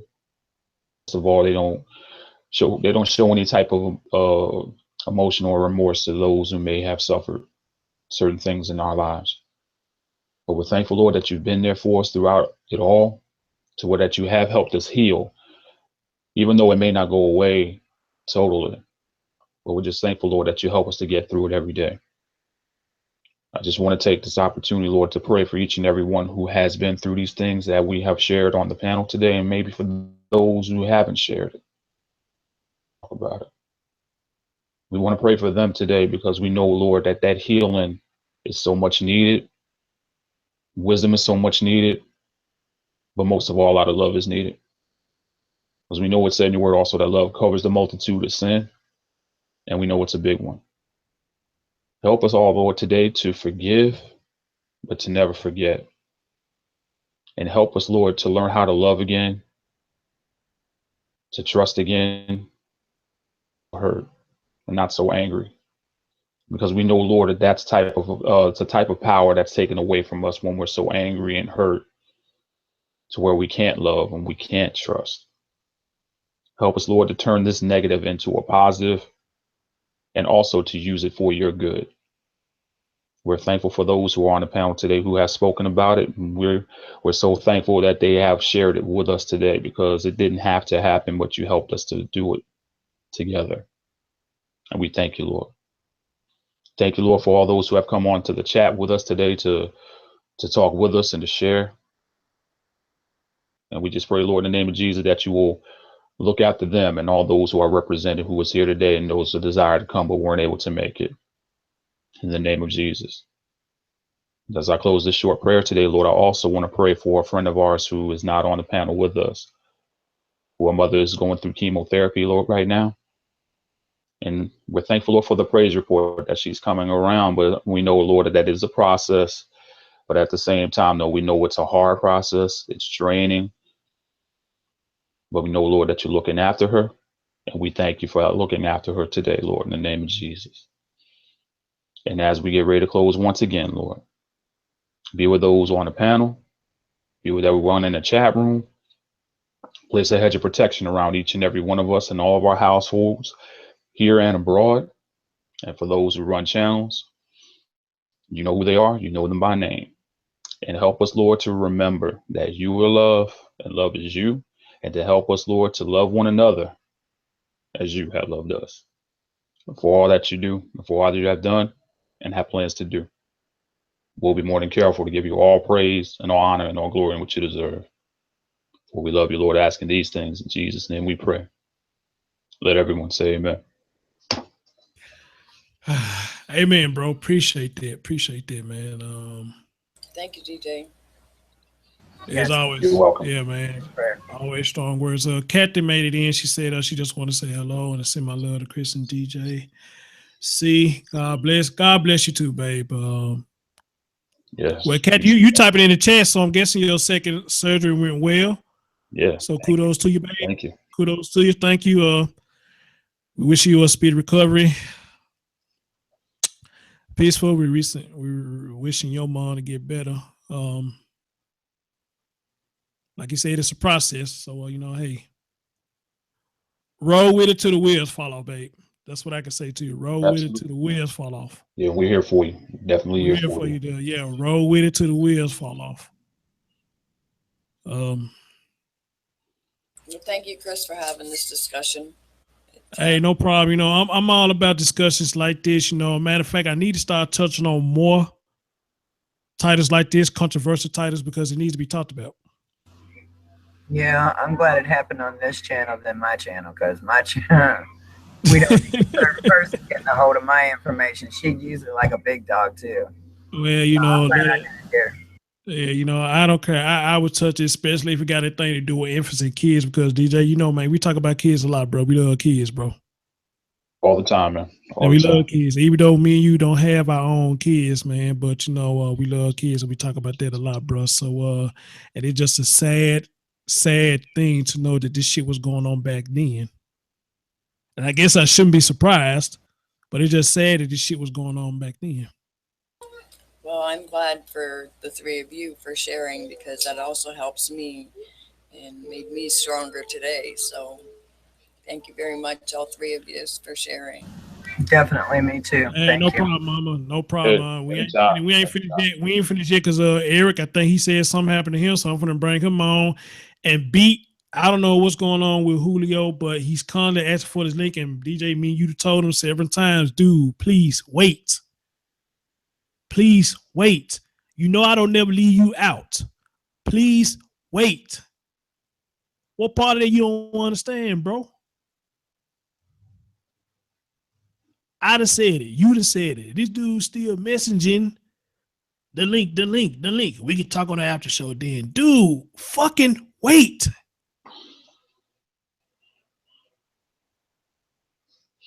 Yeah, and real quick, I'd like to break the ice on that there. Peaceful Journey asked a question in the chat. And the question is, can the panel briefly talk about what strength or blessing they have ended up with in the face of this evil 10 on a positive note? And absolutely, yes, definitely. So like anybody can go first, I'll go last. That's that's what we want to do. If she talking on something like this, which is it, hold on, let me do something. Let me bring Eric in, bro. Let me bring Eric and Julio in. Let me bring them in, man. Bring them in. All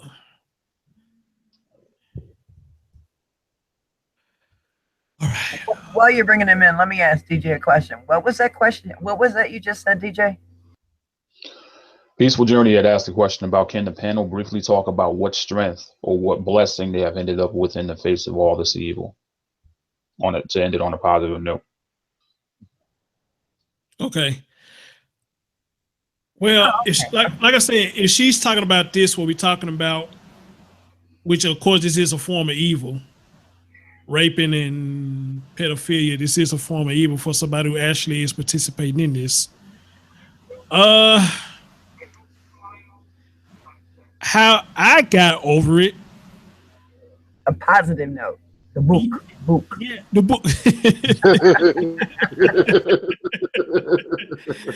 We needed the book. Right. We need the book. Yeah. How I got over peaceful. I mean, it was just a day by day thing. Cause like I said, let's not forget, when I was a child, I didn't know what was going on. I actually thought that he was playing. So in my child years, we grew up to know that he was playing. So we actually learned that what he was doing was pedophilia. Now, after we found out what he was doing was pedophilia, I mean, once you're grown, I just looked at it like, well, you know what, that's fucked up what he did. I told my dad didn't believe it. So what can I do? It was just, this wasn't nothing that just got me down, you know what I'm saying? Hey, just like DJ says, some things, it takes a process, step by step. It slowly goes to the back of your mind, but you won't forget. You won't forget it now. But it's always going to be recorded in your box, because when topics like this come up, it's always going to bring that memory back up that this had.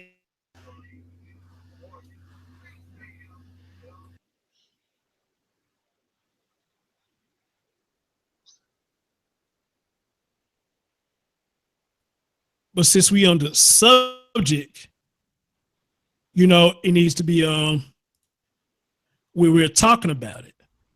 So, you know, it's a process, and here I am, the man before you now, you know, 36-year-old, finna be 37 next month. Still no kids, but you know, I guess that's a good thing now, considering how shit going on with kids now. And I guess in a sense, it's kind of good I ain't got no kids, because I guess it'd be hard for me how to teach, especially if I got a baby girl, about what I went through and how to keep her safe from going through the same thing, how to properly explain to her, you know, that all people are not friendly people, especially adults and especially grown men. And even some grown women. I don't hear much pedophilia going on with grown women, but you got some that's out there like that. So, like I said, I mean, it was just a process of me, you know, day by day, hour by hour, minute by minute. You know, as I grew older, you know, hey, there's just something to say, hey, I'm not going to let this stop me. You know, I'm still here. I'm still breathing. I'm not dead. So that was a fucked up part of my life, but it doesn't mean that my life was over. I hope you can understand that. And whoever want to pick it back off there, you go ahead. You know, how did y'all get over it? Well, for me, it was normal. So that's what it was for me. I didn't know anything else. It was normal behavior, right? So just getting over that part and realizing that it wasn't normal was, I knew that it didn't make me feel good. So that was where my starting point was. I never had anybody tell me it wasn't normal. I never had anybody. I just knew that, I was in pain. I was hurting. I was emotionally distraught. So for me, the best thing that came out of it is that I learned my own truth. Mm-hmm. And I didn't really trust people's opinions. And although I listened to their opinions and I listened to their thoughts and that, what they're trying to tell me, I didn't trust it. So I learned my own truth out of it. And for that, I guess I'm grateful. Right. Let me say a shout out to Mimi. She's in the chat. She showed up. And congratulations to her again on her engagement. Y'all see her picture right there if y'all looking. She got a picture of her engagement ring. You go ahead, girl. I'm happy for you. Yeah, congratulations. Happy for you, no doubt about it. Yeah, I wish you the best. I wish you the best. Hey, what else can I say? Other than I think he got a handful he dealing with right now. He got a handful he dealing with right now. So I'll just say this much though: if he put that ring on the hand, that means he's able to handle it. So in this case, I believe there he's you gonna go. be all Yeah, right. if he'd have dealt with you all this time, then yeah, you got the ring on your finger. There, you absolutely right. Then hey, way to go, brother. Good luck to you, cause she is a handful. Sorry, guys. I didn't mean to disturb you before, and it's no hard feelings on my part. It ain't the fact about you disturbing, bro. You know what I'm saying? We told you to wait. No, it's not that. It's just my situation was a little bit difficult because I've been sick to my stomach and my heart is beating like it's going to pop out of my chest. So, I just wanted to come on before the prayer actually to share something, because I did something different today and it felt different. And now, because of that, I know the difference. I know this is going to sound really cryptic, but I don't care anymore because it was a learning experience. And so I love you, DJ. I really do. Love you That's too, all I bro. can say. You're all right, man. Just the only thing we can say is like, if we're saying that, something is going on that's important, it's like we're not trying to say that what you have to say is not, but, Right. just respect the panel and No, respect those who's already there. You know what I mean? If anything else, no, we got nothing but love for you. If anything, we love you too, bro. So it's all good. No hard the thing, feelings. Let's just move on. the thing I wanted to tell you, because I told VA this, and like I said, it's nothing against you guys, but I also realize now that we are so different from time to time, even. Mm-hmm.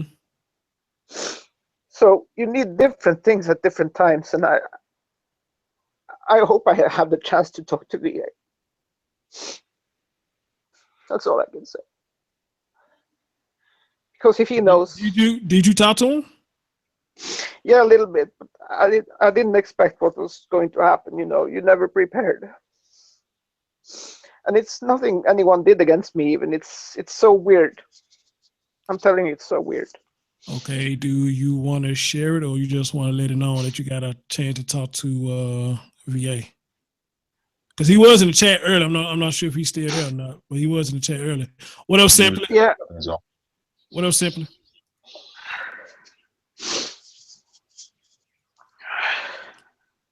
Mimi said whatever, Chris. And that's why I was a bit impatient, because my stomach was going crazy. Okay, I'm back on now. Okay, so what's this young man that's talking? What's his name? We call him Julio, but his screen name is Beat No Logic. So I'm trying to get him to say, is there something you trying to share with us, or what? No, What are I you just, trying? like I said, I just hope I have the chance to talk to VA, because if anyone knows, it would be him. Oh, so you haven't talked to VA yet? Yeah, I talked to him just in general, but I was thinking a certain way at the time, and now I realize it's not like that. So I need his advice. Okay, I'm confused. I'm confused when you say that, because and I know this, Chris. I was expecting that. Yeah, I'm confused because he haven't been on the panel this whole time. You saw this. No, I didn't actually, because like I said, my it's crazy. It's just one of those days. All right, real quick, Beat. Just say what it is that you need to say, because apparently it's important to you that you want to get on. So yeah, that you want to get on the panel. Yeah, exactly. Yeah, like get it out. This is the time to talk about it. Talk about it. Don't be scared. I wanted to tell you and Chris that I love you for what you do. We love you too, bro. But I really gotta talk to VA. Okay, well, I don't know if VA is still in the chat room or not. No, but maybe. You see, that's what I said before. That's why I was impatient, because since my stomach was acting up, and I haven't slept yet. You understand? Okay. So I was hoping that if he came on and did a show of some kind, that I would have a chance to talk to him before. I was so tired that I couldn't even talk to him. You know what I mean? Okay, hold on. Stop, man. Because, all right, and I hate to say this, man, you kind of somewhat messing up the mood of the show, because it's like you dancing around. You dancing around. You dancing around when you see VA. It's not on a panel, but you keep saying you need to talk to VA. Can you not hit him up on a private hangout? Because I think he's in. Don't worry. I'm sorry. I didn't mean it like that. So. Okay. I'm a bit messy now. I know this. Just to let you know, Julio. Just to let you know, whatever you're going through, you are loved. Whatever you're going through. Thank you. Exactly. No doubt about it. I mean, we love you back, bro. No doubt about it. I mean, it's like, it seems like you're confusing us, but like what you're trying to say is like you feel that you need to talk to VA, but he's not here right now. And right. If anything, is like, we appreciate the love, and no doubt, like we always tell you, we love you. Yeah. Like, you're saying that your stomach is upset and that you weren't able to sleep. Maybe you need to get some rest, and then maybe another time when all of us are here, including VA, you can talk about it, because with him not being there, you're saying you need to talk to him. That's not going to help you right now, brother. What you should have did, this is what you should have did, bro. When you saw VA in the chat, you should have hit him up in the chat and say, hey, VA, I see you. Hey, look, can you jump on the panel? I need to come on the panel and talk to you. You should have called him then. Yeah, but that would have been a different scenario, basically, because like I said, I was quite open with VA at the time, but we just talked about it in general, and then I had this idea of how it was going to be, and then it didn't turn out that way because I'm not the same. So I'm learning. Okay. What we gonna do with you, bro? We just talk. Mimi said, can she get on? And she might fit to come for you, bro. She might fit to come for you, bro. You know what I'm saying? So this is what I'm gonna do, man. Out of respect for you, because apparently whatever's going on with you, you're not comfortable talking with us about it, and we're gonna respect that. Me and DJ gonna respect that. But at the same time, man, you're gonna come and do that, man. You might as well let it out, considering what we've been talking about. Because when you do that, man, you're ruining the flow of the show. Now, we're not upset with you, but at the same time, man, keep the show flowing, because we're actually stopping for you. Okay, sorry about that. And like I said, the main reason I wanted to come was just to let you guys know I love you, but I'm just realizing that all these people have different expertise for different times. Okay, and yours will be different too. I mean, all of our stuff is not going to be the same. And that's why I'm so appreciative of this. Okay, VA, if you're listening still, if you in the chat room still, there's somebody on the panel that needs you. He said he can only talk to you about it. So you listening, bro? And you want to get on? Hey, let me know you in the chat. We get you on. I can jump off and then. Whoa. Wait. Nope, stay right where you are. Stay right where you are, because Mimi said she want to get on. She want to ask you a question. So let Mimi on. Let me get her on. She want to ask you a question. So let's see what she got for you. You know she ain't gonna say nothing disturbing to you, bro. She just, Mimi straightforward. She's straightforward, bro. So she said she got a question for you. I'm gonna let her ask you. No problem. And if it's too personal, then you got a choice to say, hey, Mimi, that's too personal. I'll talk to you in private. And we all can agree to that, right? Right. And I'm going to add something to that, to that beat. If you're going to come on and talk about something, because I revealed something today that I haven't revealed to none of y'all since I've known you. And I was able to do it without any type of hurt or any type of prejudice or anything else.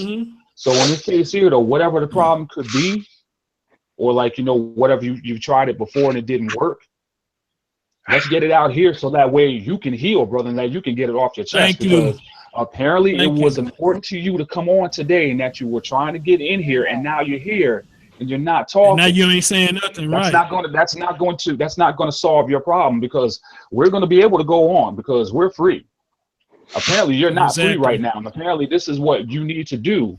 Then this is the place to do it, because guess what? You came to us. We didn't come to you. Or anything else like that, but I'm just trying to help you to see what we're trying to see from what you're showing us. And here's another thing. Let me pick it back off what he said, bro. You've been coming to my shows long enough to know how we operate, so we don't play that down you game and all this shit. You know what I'm saying? Not on my panel, we don't. You know what I'm saying? And I'm not knocking nobody else for how they run their panel. Just like Omar said,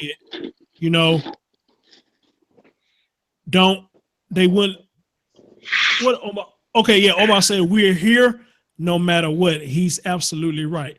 Bro, we are here no matter what, bro. Julian. Because I'm telling you, shit you'd have been in, trust me, man, somebody been in 10 times worse. 10 times worse. But I'm going to let Mimi go answer the question. Hey, Mimi, how you doing? Again, congratulations, Hi, guys. dear. Yeah. Congratulations. Julian. Go ahead, dear. Julian.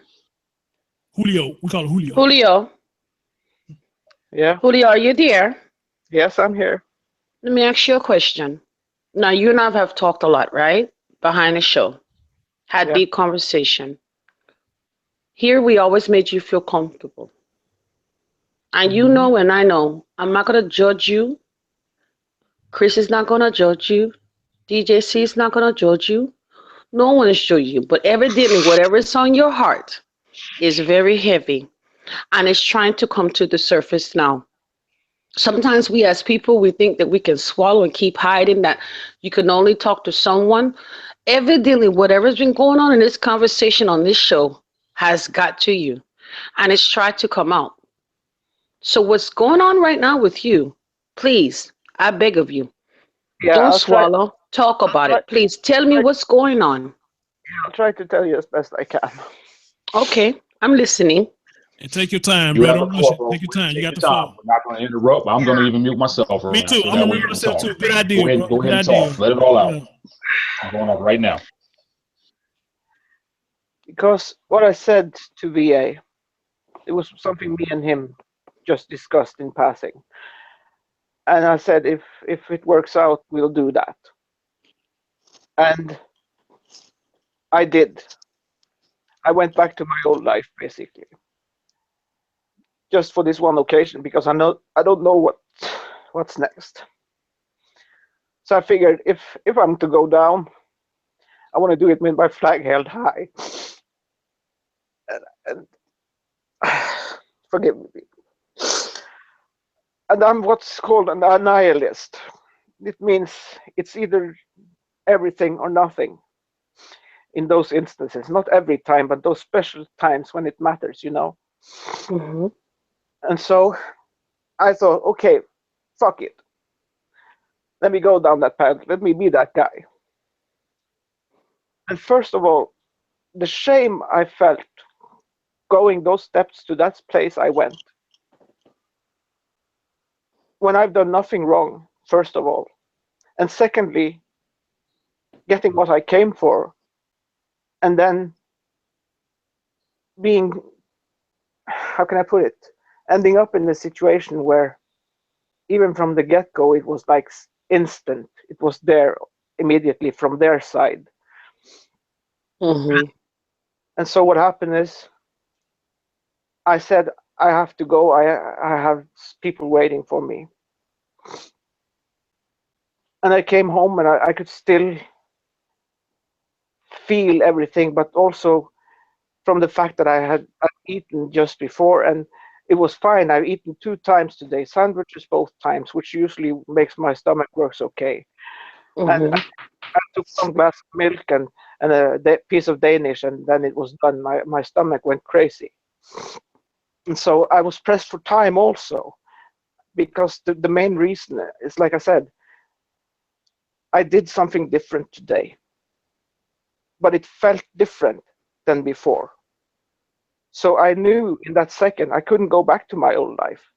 And now I don't know what to do, because now I'm in the situation where wherever they say, whatever they do, they are right. I've talked to Chris and DJ about this as well, because I'm in the situation now where I have no defense anymore. And so that's just on top of everything. And today I've had everything from an amazing high from trying to do something, and the person that I was trying to do it for actually got my message and my intention, at least. And you all know who I'm referring to, the girl I made the video for. So I was happy for that, you know, and it sustains me. I love the thing that DJ and Chris are doing, you know, and that's also something I want to tell you guys, because that time when I broke down, and it would seem like it's the same thing now, but it's not. But when I broke down that time, it was actually the first time I felt love like that. So it was a groundbreaking moment, even that. But today it was different with what happened today. I don't know why, because nothing happened that was possible to classify as bad. Mm-hmm. It was okay. Do me a favor. Let me ask you a question. You say you going back to your old life. Are you talking about like that show we had last time where you were saying you would start on something, you be good at it, but then you would turn around and just quit all of a sudden? That's what you're talking about? no. No, that's not what he's talking about. Okay. But you know why? If it did not feel good this time around, Julio, because you know that it wasn't meant for you to do that anymore. Do you understand? That's why you got sick to your stomach. That's why it bothered you. But then also too, you have to look at it, that's not the way you want to go. And when you say you want to stop doing something, sometimes God put things in your way to make sure you don't do it. He makes sure you feel that pain. He makes sure you feel that it drives you crazy. It makes you sick to your stomach. That's your reminder. You ask him to take that out of you. I don't know if you believe in God or not, but whatever spirit that you believe into, you ask to take it away from you. And when you went back to doing that, which you said you wasn't going to do it anymore, that's why it made you feel sick to your stomach. Do you understand? It's like sometimes what you do, something that you don't want to do mentally, physically, your body will reject it for you. Do you understand what I'm saying? And it wasn't even that much. That's the crazy part. It doesn't take a lot. It can take just a little. But do you want to go back down there again? Just tell me yes or no. I can't. Okay, so if you know you can't do it, what do we need to do now to avoid that situation? That's the thing for me. When I see everyone else doing it, and they can do it, and they can manage, and they can be, forgive my expression, apparently happy. And it's so easy for them to do it. And it was easy for me too, but now it's not easy anymore. I don't know why. Because it wasn't meant for you to do it. Sometimes things might start off feeling good, but it's not in return. But does that mean that you, because someone else feel good, the other people feel good, that you're supposed to? It's not meant for you. You're not meant to do that. I know it sucks that you think that you can be able to fit in with the rest of them and it's going to be fun and happy, but it's not for you, Julio. That's what you got to understand now. Would that make you less of a person? No. Should you be ashamed? No. You're beginning to identify who you are as the individual purpose. And as you sit there and see today, everybody has a story in their life that a lot of folks don't like talking about. But I've always told people, in order to find you who you truly are, you have to be willing to tell people your flaws, your hurts, your pain. But at the end of the day, as long as you can stand on your own too and know who you are, that's what's matter. And the people that will care about you, love you, and respect you will stay to you. And the ones that don't does not need to be in your life. So please, Julio, don't be scared. Because you got a lot of folks confused. They don't know what you're talking about. I know what you're talking about. But they don't. And in order for you to stop speaking in riddles, no one's going to judge you on this panel. Everybody has flaws. Chris has flaws. DJC has flaws. I have flaws. There's no such thing as perfection when it comes to people. Do you understand? Stand in your truth and explain to them what you're talking about. But that's not my responsibility, nor is it VA's responsibility. That's your responsibility. And maybe let me say something real quick, maybe because I saw what Chloe said in the chat that maybe the after show would have been better. Oh, I haven't watched the. I wasn't watching the chat. I apologize. No, I was. Now you fine, and I agree with her to an extent. But here's the thing, though. He came on a panel, was trying to get on the panel so bad. So whatever he's trying to explain, if he can't explain it online, then he should have waited to the after show. He did this, not us. We finally got him on, and now he's dancing. Like I said, we're going to respect him. And if he doesn't want to come flat out and say what's going on, I'm going to respect him. Now, if it's better for him to wait to the after show, but just wait to the after show, then. Let me, if that's the case, we can wait to the after show. Go ahead, Mom. Let me just say that I hear in your voice. I can hear in your voice that I don't really need to know what you're going through. All I hear in your voice is that for some reason you're feeling shame. And whatever you're feeling shameful about, know that you don't have to feel that shame. Embracing yourself as who you are is most important, no matter what anybody else thinks, no matter race, religion, anything else. It's who you are. When you drop, let me put it like this then. And dude, I hope this ain't no female, because trust me, man, there's a million dimes of them. So I hope this ain't no female. When you drop that pain and that suffering of shame, a lot of things can happen. Yes. Make yourself suffer by holding on to that shame, and that shame is so painful to your soul. And not one of us on here is going to judge you at all. Judge you. But when you hold on to that pain, the only person you hurting is yourself. That's it. No one else but you. That's why I say sometimes it's okay to let it out. And who the first person without sick and throw a rock? People around here came and throw a grain of sand because they're not perfect. Do you understand what I'm saying, Julio? Right. Yeah. They came and throw air. So don't feel guilty. Like I said, my main reason for wanting to especially say to DJ, because like he's been an inspiration to me. I don't know what more to say, and even the work Chris do, even if we are imperfect. Okay, then how about this then, Julio? Let's just say, since you don't want to talk about it now, after the show, the ones that you want to open up to, you can do it after the show. So then let Chris go back to doing what he has to do, because there's some other people that were into this conversation that needs help as well. And we can talk about this off air because you're not willing to talk about it now. So let's go back to the main subject. Yeah, and I would say like this. Since it's Chris' show, I think it's better I probably talk to Chris. Yes, after the show. Okay, I'll jump off and then I'll just listen. You know, you ain't gotta jump off. You ain't gotta jump off, bro. You know what I'm saying? You want to stay on, just keep it silent. You know what I'm saying? Unless you just want to jump out, that's you.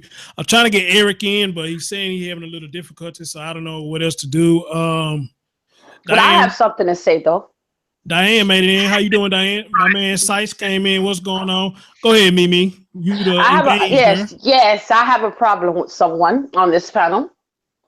I can't stand them. The other one I can tolerate. But Chris, you and your sucky Cowboys, and I don't appreciate you telling me that my man cannot handle me. He handles me very well. And I am a good catch, sweetheart. Hold on. The rock proves it, sweetheart. That rock on my finger proves what value I am. Okay? That's right, Chris. So don't let me reach and drive 7 hours to Memphis, Tennessee and come knock on your door. Hey, I'm gonna tell y'all where I gained my respect from Mimi. And this is where I gained my respect though. We was in a private hangout. I don't know what we got in there for. But I said she was a handful, and I'm going to stand by that. She is a handful. But this woman really don't know nothing about me. It was breaking me down, and it was right before a show. It was right before a show, and this girl was breaking me down. I couldn't do nothing but hold my head down. I'm like, God damn, she's right, you know? I'm like, how can I go lie? She just broke me down like that. I mean, I wasn't crying or nothing. I just holding my head. I saw a couple of tears. All I could do is just hold my head down, like she gonna holler about, yeah, that's right, hold your head down. I'm like, I said, you know what? I said, that's why I got my respect from her when she did that. You know, she told me about me when she didn't even know me. You know, and that's pretty damn cool. You know what I'm saying? That's how I know I got good people around me, man. You know, that you could tell me about me without being a jackass about it. But then sometimes it takes for people to be a jackass to tell you about you, you know? You can't always learn by stuff being sugar-coated. Sometimes somebody literally got to put a foot in your ass to let you know, hey, you can do better. Or put a foot in your ass and say, hey, wake the hell up, man. But I don't like the sugarcoat. I like to put a foot or a leg. And that you did. That you did. Fran, thank you, babe.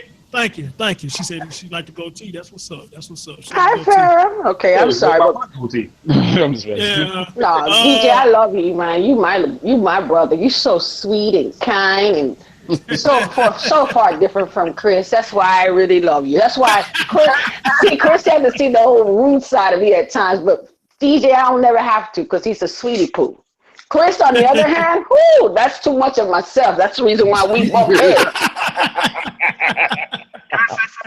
Nah, baby, you know I love you though. It's like, hey, but you know what? They say two people that act alike don't get along. That's not true all the time. No, that's not true. Sometimes two people that act alike get along real fine.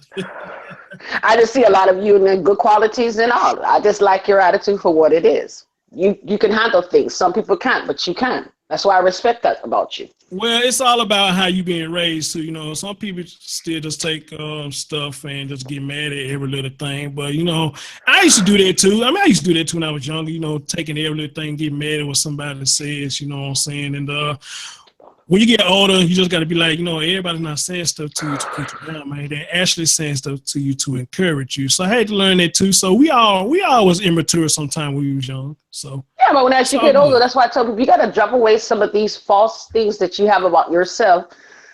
If you're not being true and honest with yourself, as you get older in life, it's like I don't live for no one else in this world but myself.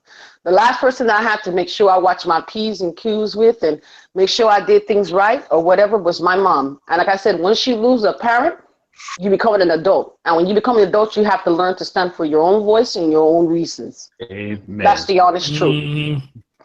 Mm-hmm. Yeah, I will say something real quick because it was Mama or Clovis who said this, and I noticed what they said, and I want to give them that because that's also a point that I'm feeling in this situation that I'm in. I have trust issues. We all got that, bro. We all do. We all got that. Yeah, we all got that. I definitely do. I don't trust no one as far as I can see, and I'm blind as a bat. Chris, can I say something to him real quick? You sure can, dear. You sure Okay, can. listen up, sweetie. Let me tell you something. Yeah, you are going to have trust issues. Okay, you're going to have them bad. But the one thing that you got to remember is the people that you came to. You clicked on this show and you came here because you do trust these people. Yeah, I trust Chris with my life. I trust Mama and DJ with my life. I would not have a problem with sending my children to them for like, let's see, how much of a break I need? 3 weeks? Yeah, that'll work. Send my kids to them. Yeah, we take care of them and keep them in line too. Exactly. You came to some good people, and you will have trust issues. But we sat up here and we gave some of our intimate things out loud. Mm-hmm. Mm-hmm. And it touched you because you're hearing people actually open up that had trust issues, and they're telling secret stuff about themselves here on live show, man. Yeah, I mean, I have a woman who's stalking me. She's gonna use the stuff. You can guarantee it. Oh yeah. But I had to do it because it's gonna help somebody. Oh yeah. Mm-hmm. And you're gonna have to learn that you got trust issues.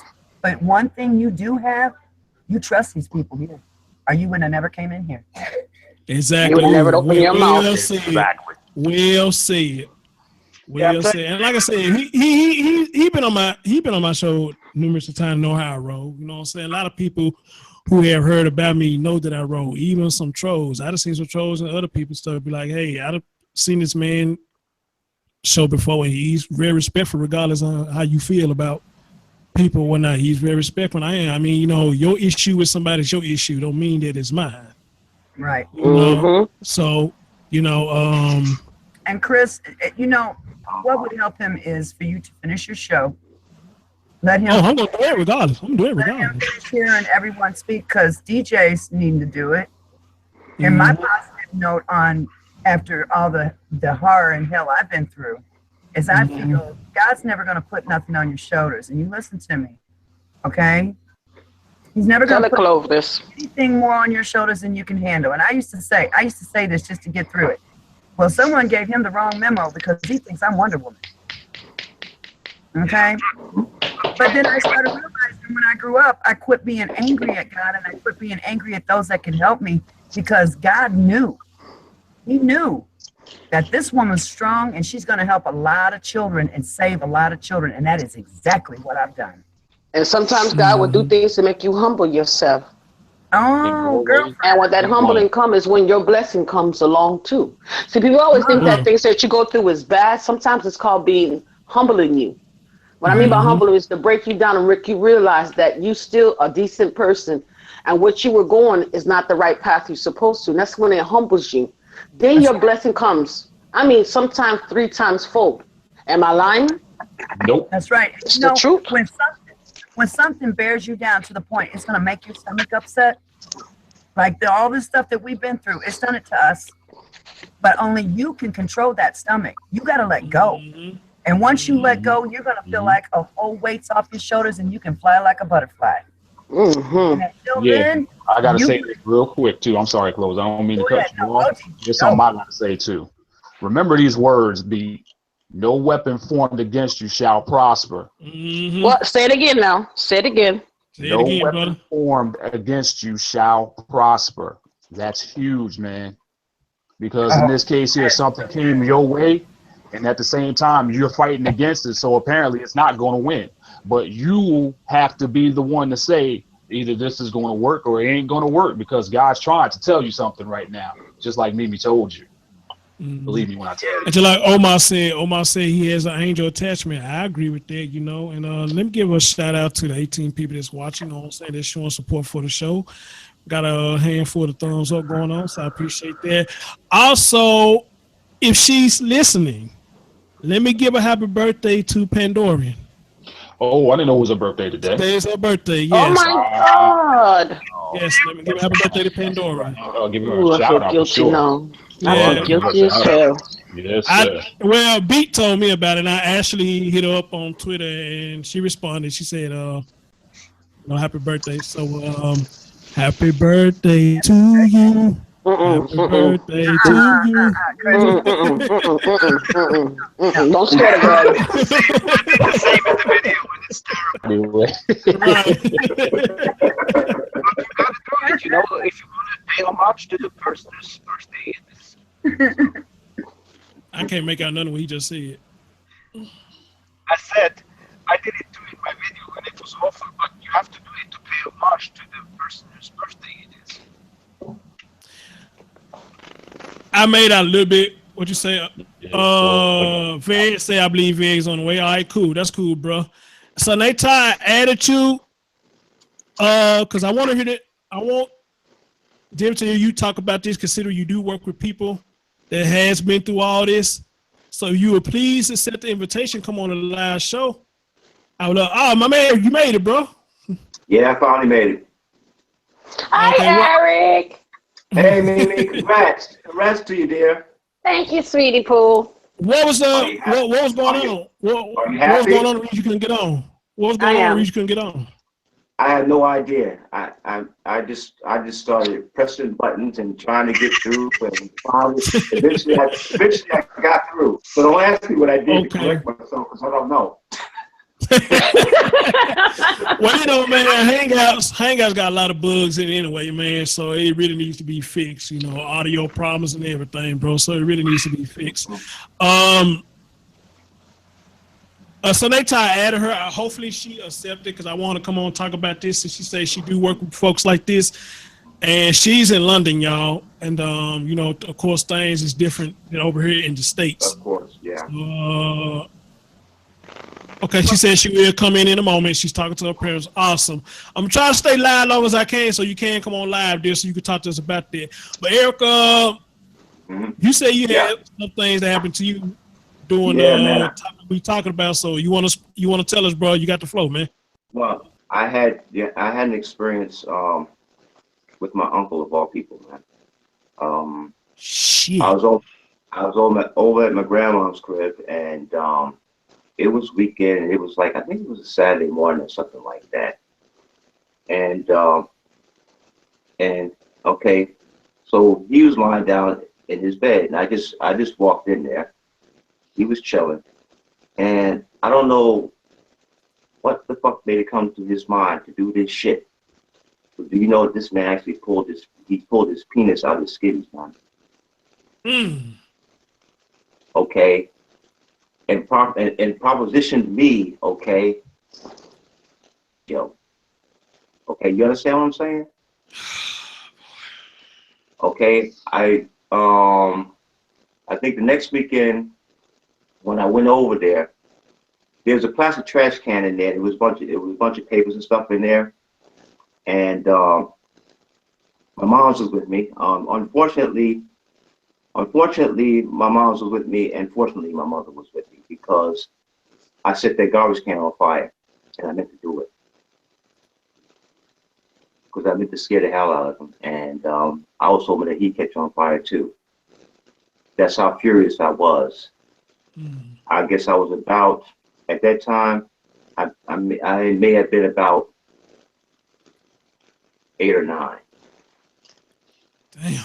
And I never forgot that. The first thought I had in mind really was to go in and get one of my grandmother's kitchen knives and slice it off completely, testicles and all. That was my thought.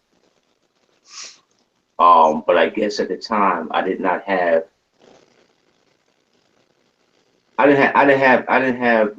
balls enough to do that at that time. I was too young in mind to actually go into the kitchen there and go into the drawer where the kitchen knives were and actually grab one and chop this shit off.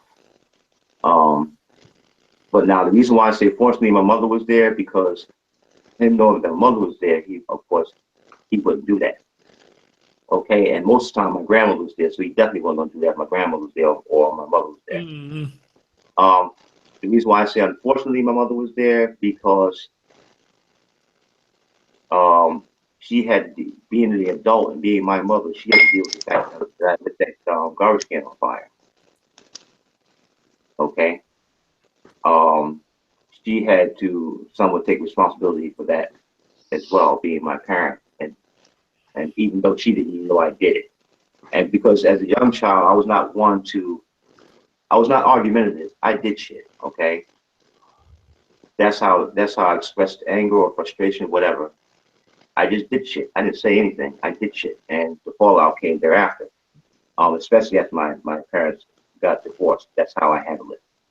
But anyway, then one other time, and this is unfortunate because this was one of our neighbors that lived in the building with us. And I knew this guy. I knew his son. Not all that well, because his son was already a teenager when I was like 10 years old, and his daughter was older than his son, so his daughter was already a young adult. But we knew the guy. My mother trusted him. Okay, my father didn't actually know him because they got divorced by this time. By the time he became a trusted family member, a trusted friend, my mom knew him, and he only did one time. But we were sitting on the sofa there, in my crib, okay, because I was with my mom at the time. We sitting in the crib there, and so we just talking rapping and shit in general, and what happened? I lifted off the sofa for some reason or another, and I don't remember where I was going, what I was about to do, but he put his hand on my ass, and that's something else that I'll never forget. Now the thing about it is, okay, I'll never forget that simply because I was shocked that he did it. The whole idea that he had the mindset and the audacity to do that. With my mom in the crib, my mom was just in the bath. She just went to the toilet, And I don't know, for me, for me, before my parents got married, I didn't just do shit like that. If that had happened after my after my parents had gotten married, as frustrated as I was and angry at my parents as I was for them getting divorced, okay, I probably would have hit him, but I didn't hit him. But anyway, I did eventually tell my mother about it, and so after that, she didn't press any charges. It happened at one time, never happened again, and we didn't deal with him anymore. But it's like, you know, anybody who goes through that, you don't forget that shit, because I believe in this old mantra where psychiatrists and psychologists alike tend to say that when you remember events in your life or times in your life, you remember the greatest and most joyous events in your life, and the most negative and most horrific. Everything in the middle is just, you know, it's just every day. It doesn't count. And I really believe that, because till this day, I've never forgotten either one of those incidents. Fortunately, those are only two, and that's a hell of a lot. That's enough for me for a lifetime. But I wrote when I was in the chat there. I forgot who was it I was talking to. The one brother that has the 8-year-old who doesn't trust the bounty. Yeah, bounty. Yeah. I said to him, I said, fortunately, man. He said, fortunately, later on, you know, in adulthood, I got married, and my wife and I reproduced a family. So in producing a family and dealing with those issues, hearing issues about, you know, pedophilia, hearing about issues of incest in the family and all this type of thing like that, and being a man of faith, I have to say that I was quite scrupulous about that. But I mean, at the same time, I bathed both my children, my son and my daughter. Okay, and most of the time when I bathed them, I preferred that my wife be there to watch. Okay, to see what I'm doing. Okay, and it wasn't so much because I thought I was going to do something to them, but I figured, well, hey, if we're both here together, and I'm watching, and you know, and I'm watching the kids, I want the kids to understand that mommy has no problem with daddy washing you, bathing you, you know, after I change your soiled diaper or whatever the case may be. Okay, and mommy's here with you. This is daddy's here with you. Mommy's watching what's going on, monitoring, and daddy is watching you. Is what I would tell myself in my head, you know. And so fortunately, none of that type of behavior or pedophilic behavior ever came, you know, through me, you know, onto my children, imposed by me onto my children, you know, because of what happened to me. Because by that time, what had happened to me was so far gone that actually I would need a trigger to even think about that, you know, and let it interfere with, you know, the way I'm living my life as an adult. But this particular thing, this Kinsey report,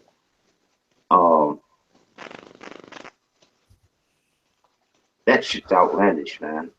I mean, when you hear, you know, Kinsey syndrome, you hear this video, the shit that this man approved of, the shit that this man encouraged, okay? And in fact, that guy, Mr. Green, that they talk about quite often, work really close to Mr. Kinsey, okay? Mr. Kinsey's mentor, I forgot his name. He was the one who actually corresponded first with Mr. Green, and encouraged Mr. Green to time what he was doing, but to keep doing it. He said, exactly, you know, and when I hear this shit, you know, he says, like, okay, basically what he said to him, he was quoted as saying, okay, well, don't just do this to get your jollies, but do this and provide some scientific import for us. Hey, you know, I'm like, wow, you know. Right, and like I said, bro, for what the documentary said, this man would do this until the children pass out, until they pass out. And not only that, this dude felt like that nobody should do any time for pedophilia activity. Yeah, it's crazy, man. He felt like nobody should do any time for that. Mm-hmm. And I don't go ahead, bro. Go ahead. No, I'm just saying, and you know, it's like when y'all were talking about earlier, how okay, yes, men could be pedophilic, but also men could be quite paranoid about how they hold their children, especially their daughters. Mm-hmm. Mm-hmm. Okay, they can be quite paranoid about that because you know, daughters. If your daughter is a daddy's girl, she's gonna want to sit in your lap quite often. Only thing she's thinking about is being physically close to her daddy, with her daddy's arms around her. You know, and that's and no man, that's all he's thinking about. Wow, I mean, my daughter wants to be that close to me. Yeah, of course, I'll hold her. I'll hold her as long as I can.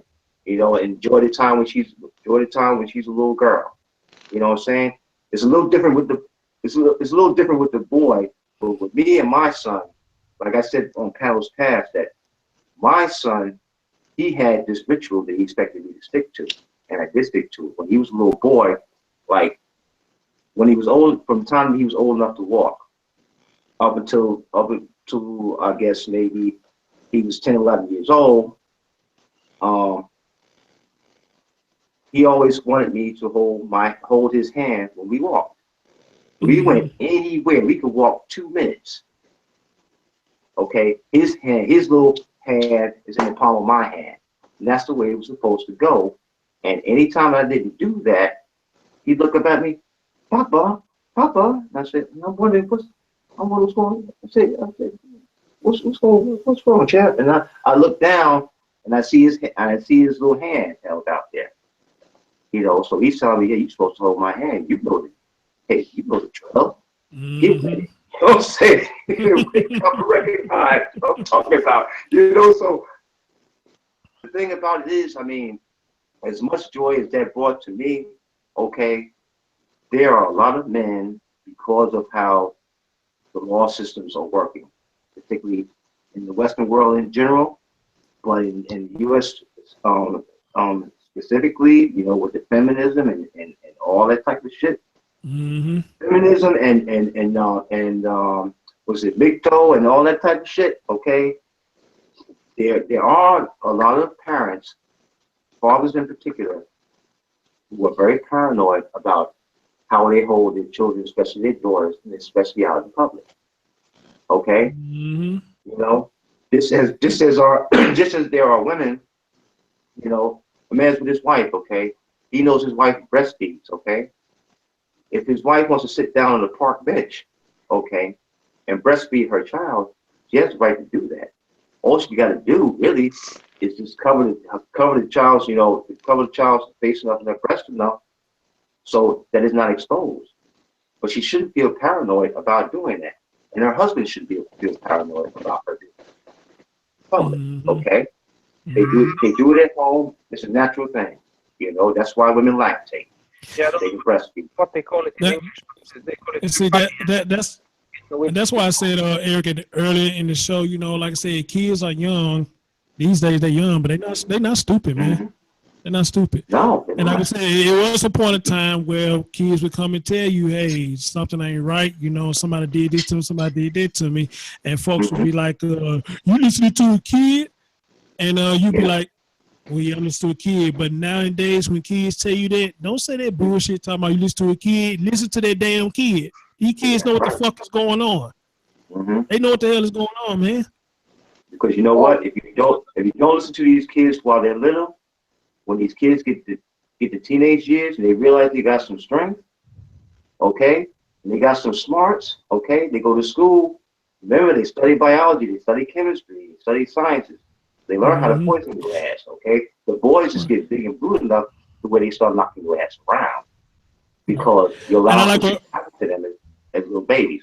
Go ahead, Chris. Right. And I like what Chloe just said. She said, I guess she tried to say, we are the authors of our own destiny. No one writes our books of life but our own selves. Preach, sister. Preach. But we also have to, what I don't like what parents do is that they'll tell the kid, well, if someone touch you or the boogeyman does this and the boogeyman does that, that's a bad person. But we have to explain to our kids. Nowadays, children are a lot more smarter. When it comes to child molestation, from a child is young enough to teach them what a good touch and a bad touch is and who's supposed to touch and who's not supposed to touch them. And if a person that's supposed to touch you makes you feel uncomfortable, you have to be willing to tell. See, what a lot of times with families, they don't tell their children that, or they'll try to shove it under the rug. You know, the kid will come, kids naturally going to say, well, let's say, you know, Uncle Bo sit there and was rubbing me on my butt. Well, just don't let Uncle Bo do that again and don't stay around him. But you don't explain to him why he should not be doing that. Or even confront the person thatself. That's the reason why molestation among boys and girls, because I get tired of everyone always talks about the girls, but they never talk about the boys. Boys go through child molestation just as much.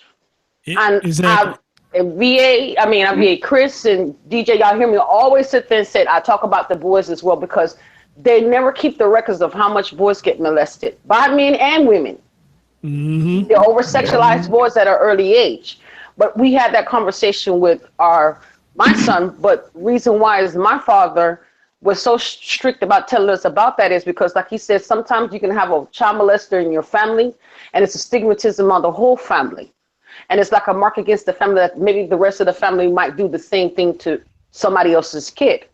And growing up, my father, being a girl and everything, daddy's girl. Always want my daddy, sit on my daddy's lap, jump on my daddy's back. But my father sometimes would tell me, you can't do this, you can't do that. I'm like, to a child, he'd be like, why I can't do that? You're my daddy. But now I understand it now why he's saying that is because some people in their perverted mind would think inappropriate thoughts and inappropriate things. That's why he used to tell us that you have no business sitting on no man's lap but no one.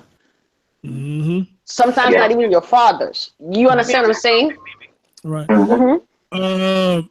Let me give Mama Line if she want to piggyback on something. Mama Line, you got something to say? Or no, I was just going to say I totally agree. And because of the stigmas that are attached to it and how it can damage a whole entire family,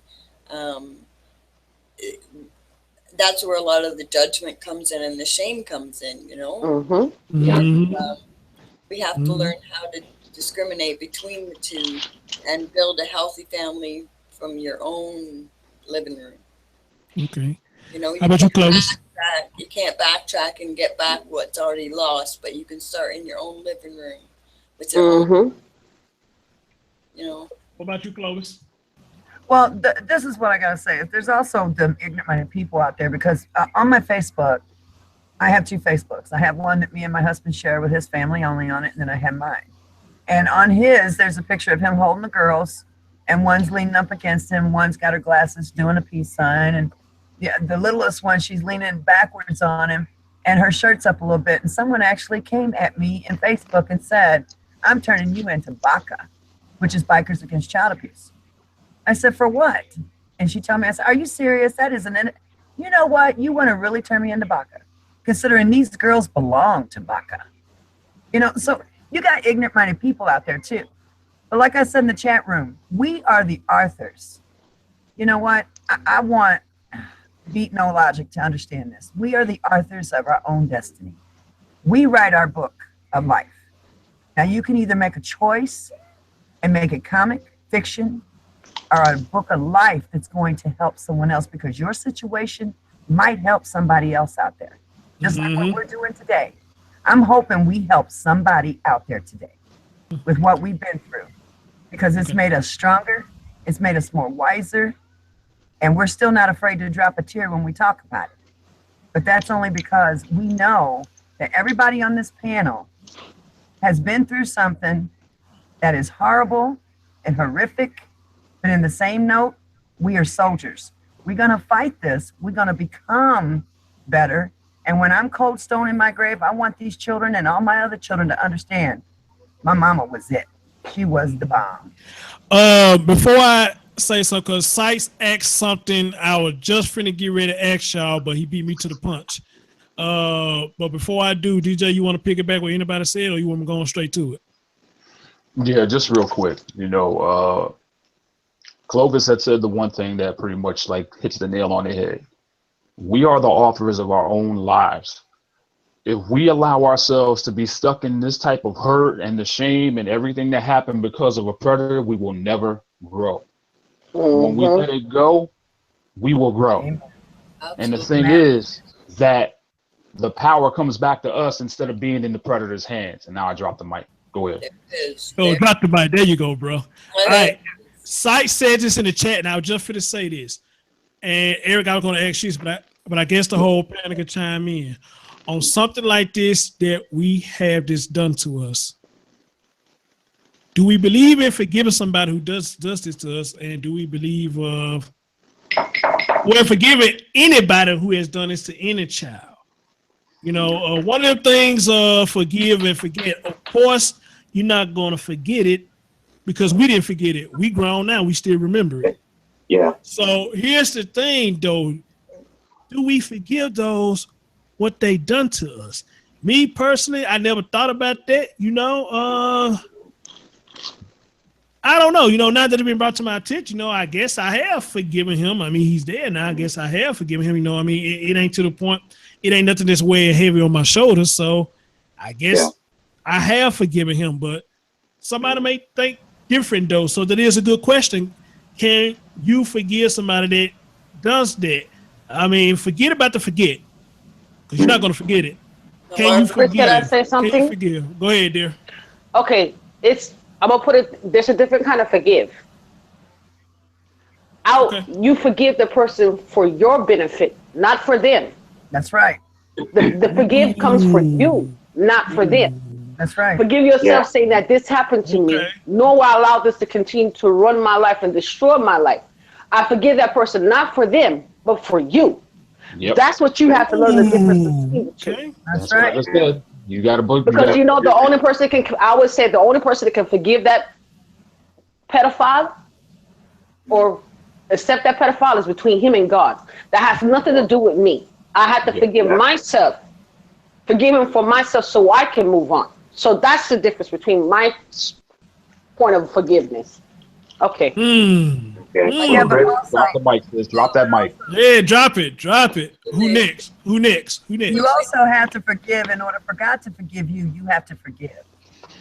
You know, it's just because God, if God accepts that pedophile that says, "I'm sorry, Lord," and God brings him on into heaven. You know, but as far as forgiving, man, I'm like Chris. That's tough. I forgive for the way I felt and the things I said, but forgiving him as a person, him being my dad, God's working with me still. That's all I got to say, because no, I have not yet. Yeah, I know that's right. Mama? That's right. It's all right. I definitely forgiven.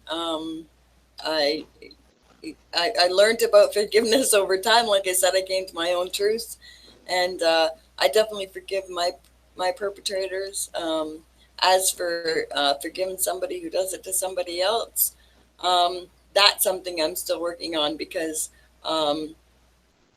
that's a process, you know what I mean? Mm-hmm. Especially if I hear somebody's done it to some child, I know what that child's going to go through. So I work every day, you know what I mean? And that's not for me to forgive. It's not for me to forgive. It's going to be for that child to forgive. And I know the process of what that's going to take, you know? Let me ask Eric, Mimi a question. Wait. Hold on, B. Eric, what you say about that? I'd have to say that from the perspective that Mimi gives, as far as forgiving myself, okay, that's easy enough for me to do. I didn't provoke or solicit, those things that happened to me. So yeah, I can forgive myself for what happened to me. My uncle just recently passed a few months ago. So that goes, I mean, as far as I'm concerned, that goes with him now, Okay. And the other man, I don't know if he's still alive or not, but because I have not seen him since I was a young boy at that time, I'll let that go with him too. I can't let it, even though I'll never forget it, I can't let it hold me down or hold me back. Okay, strong word, bro. Strong words, bro. Chloe said she had lost. Chloe, Okay, what you lost on? I want to ask a question because, like I said, it's only been 5 years I've been out in the public with this, and it happened when I was 8 years old. I want to ask me because maybe she can explain it because she's the one that said it. And then, why are we forgiving ourselves? We didn't do this to ourselves. Oh yeah, then that part, okay, yeah. Let me explain because I didn't tell my story. I don't know some people that have. I've told my story a long time ago. Oh, okay. Okay, I had an uncle on my mother's side who basically was a child molester. He touched almost every female in the family for years. My accident happened was this. One day, he asked me to go riding with him to the store. 9 years old. That's your uncle. You're not going to think anything about it, right or wrong. You jump in a car, especially when you're raised among nothing but men in your life. My father, all 13 of my uncles, all 5 of my brothers, I've been around men all my life. You understand? So my security blanket was always secure around men in my family because nothing ever happened to me. They were my protectors. Went to the store with my uncle, told me he had a special treat for me. We went to the store, he got me the candy, because like I said, they manipulate your mind. They glamorize you. That's how they start off with you, you know? Kept going to the store constantly with them. One day he told me to close my eyes. He had a special treat for me. And for me to hold my hand out, and he's going to give it to me. Not knowing that it was going to be his penis that he put in my hand. Of course, as a child, you feel awkward. You don't know what's going on. It was weird. And he said, it's just a joke. Don't tell your dad it was just a joke. I'm just teasing with you. I did it to your sisters, and they all know the joke. So me thinking they know the joke, as a child, you're innocent. I'm thinking that it was okay. There wasn't a problem with that because you have to understand I'm still a child. Then he did it again. But this time I felt completely weird about it. So me not even knowing any better, I sit there and said that as a child, you can't keep a secret sometimes. So I'm standing in front of my dad and 2 of his brothers, and we had a family gathering, and I told my sister, well, did Uncle, I'm not going to give his name, did Uncle did the secret game with me too. My sister was looking scared, and she couldn't say anything. And my daddy said, what do you mean by the, game? What secret game? Me not knowing any better, of course, I'm innocent. I told my daddy what he did 2 times. Not knowing the rage I saw in my father's eyes, not knowing that my uncle was basically starting to do that. Come to find out he molested 2 of my sisters more further than he did me. And it happened for me not saying anything. That's the reason why it happened. What I mean by forgiveness on that aspect, I felt guilty because I thought I hurt my sisters. I thought I did something wrong by opening my mouth. I held that guilt because my sister, all the pain that she had to go through, I internalized it, feeling guilt for that. But when I mean I forgave for the guilt, I forgave myself for saying I didn't do nothing wrong by telling this, nor would I allow this person to hold this over my head for the rest of the life. I forgive myself to be able to walk on, not look at men in that kind of way, think that every man is a child molester or every man is going to do some harm to me. Not every man deserves to be hated, because that's internalized hate I had to go through for a process. And with certain black families, what happens in the dark, you keep that among the family. You know what everybody said, this is our family business. Don't tell no one else. Exactly. But the cycles end up repeating itself. But I decided that it's okay to break the cycle. So my forgiveness for my uncle was not for his benefit. It was a benefit for me, so I don't have to hate men or distrust men or thinking that every man is going to do something. Do you understand what I'm saying? Then that secret comes out. So my forgiveness wasn't for him because, like I said, that's between him and God for him to forgive you. But I'm not going to let that power rule me for the rest of my life. Now, it takes years and years and years to go through those stages because forgiveness is not overnight.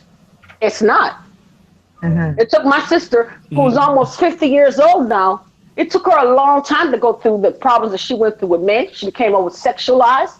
She thought that's, people don't understand when you give them a lesson at an early age, you internalize it in other ways of hatred to yourself. The gratification is when you start becoming promiscuous with a bunch of different men. People are not understanding why is that person doing that, because there's just something that is the trigger to that. So that's my point about forgiveness. Because had if I not said anything, don't you think I could have went down that same path? And I agree, and that's why I say, let judgment fall where judgment, when we judge others for their behaviors and stuff like that, we have no idea what they've gone through in their life. But this is what I'm saying. Right, this is what I was saying. This is what I was saying to be. Whatever you got going on, bro, just listen to that woman's story right there, bro. You got people that got this shit 10 times worse. We all had our story, but this woman uncle led her to the store, because when we were kids, we love going to the store to get candy, because that's one of our we in heaven. We would go to the store and get candy, cake, ice cream, and all this shit. This man lured this woman to the store, told her to close her fucking eyes and walk her with a dick in her hand. If that's not a sick motherfucker, that I don't know what it is. But motherfuckers don't want to go after people like them who's doing shit to kids. You want to put this shit on them when you ain't got no fucking evidence nobody's a fucking pedophile. And you motherfuckers sick out there who do that shit. Because a pedophile glamorizes a child. It doesn't, people think that a pedophile just going to grab a kid and do it. They take time, they groom you. They do things to you. By sitting in his laps and he telling me to jump up and down and bounce on his knee, not realize he's getting a gratification out of me doing that for him. What is he feeling when a girl jumps up and down on the leg with a dress on? What is he feeling? Ooh, Lord, not thinking about it at the time. Like I said, they glamorize you. So whatever it is that you do, I'm not ashamed to say what happened to me, because I will not let that own me or run my life. That's just a part of what happened to me. That does not make me who I am. Thank you. That's why I say we all have grown. We all have grown into the people that we into now. We not let that be a minor setback. But Sykes, that was a good question. Thank you for putting it up in the chat, brother. Love you. I think he's one of the ones that say he got a little slight mental disability. You know what I'm saying? So of course, much love to him, considering that's those type of people that I work with. Yeah, but Chris, like I said, until the day God forgives him and God tells me to my face that He forgives him, is the day I will totally forgive him for what he done to me. There you go. She answered him right. But if God has not given me that blessing, I don't think to me God has, because God is a vengeful God when He has to be. They always tell you, the two things God don't like people messing with is children and old people. Suffer not the children to come unto me. You see what I'm saying? Beep been trying to say something, so let's give him a chance to say something. Yeah, I want to give me a question, because you're of a different culture. And I was under the impression that in your culture it's like hush, you don't talk about this topic. It's taboo. Was that a question, or you were saying something? Is that so? Because if we are to believe the cliche that we are served by culture in our society, at least, then it's handled within the family and quite aggressively if it's able. But when you talk about it, it's like, no, hush. Because what's the taboo is by keeping it to themselves and keeping it in the family. It become a generational curse. See, that's the problem people don't understand. Family can have a generational curse. The same thing repeats itself over generation upon generations. That is not considered a taboo. The taboo is keeping it to yourself, but the honesty is how you break the cycle and break the silence is by speaking out. And whoever is ashamed as a family to sit there and tell the truth of what happened is because when you find out your aunt that went through it, your sisters have been through it, your uncle has been through it, your dad has been through it, your mom has been through it. It becomes a generational curse, and someone has to break that curse. It's not a taboo by speaking about it. The taboo is by keeping quiet. Okay, but also, has it changed over time? No, if it's changed over time, child molestation would have stopped. Now you want to have these folks thinking that it's okay for men and young boys to sleep together and thinking it's supposed to become natural. In this today's society, they're trying to tell you pedophilia is not a crime. It's a sexual encounter. It's a sexual aspect to it. So it hasn't changed. Well, that's what Alfred Kinsey believed. Yeah, that's what he did. Yeah. Go ahead, Chad. Alfred Kinsey actually paid pedophiles to rape children and get. Thank you. Exactly. Get the scientific statistics from it.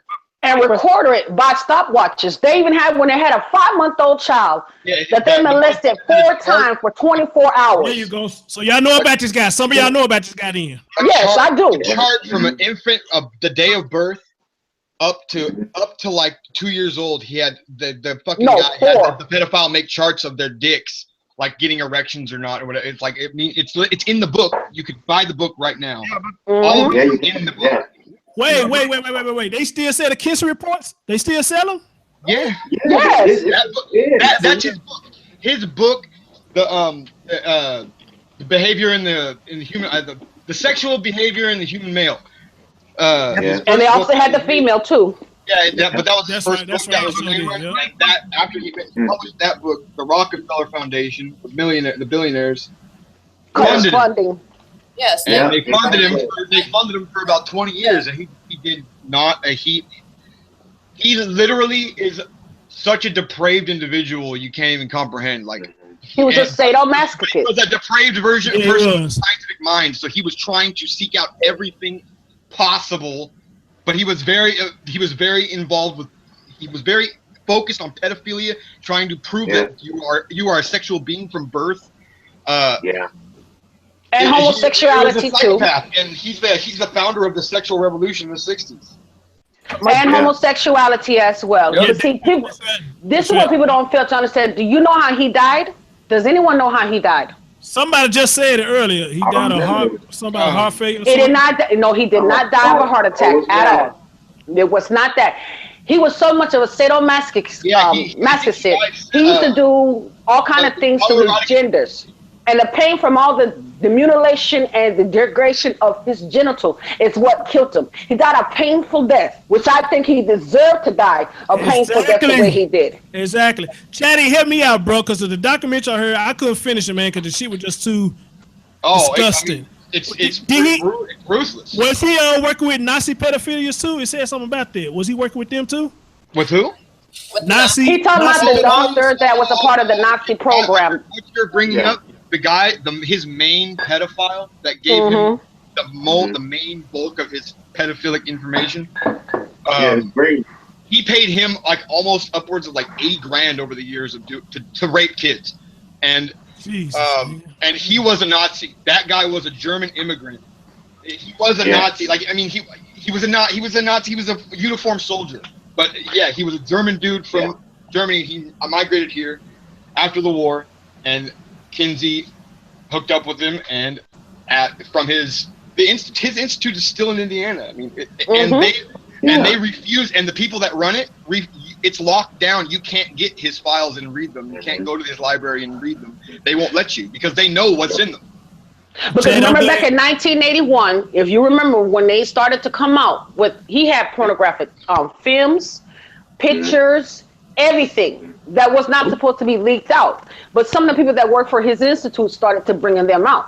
This man, you have to understand, the Nazi guy that he's talking about, he put back from when he was there, the one that was when he was in World War II that was going on, part of the Nazi German camp, they were experiencing molestation of children then.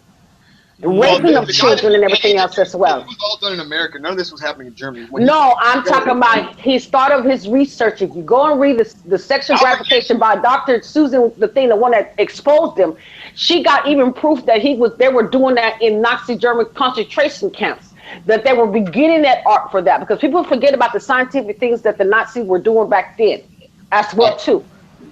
So it's not nothing new. Hold on. Yeah, it's good to have people here that know deeper back. Like I said, I was listening to the documentary. Like I said, I had to cut it out because it was just too sick for me. Then I looked up this article saying that he was a pervert and a sexist and where he was. He wouldn't have even existed if it wasn't for a student-led petition to get a weird,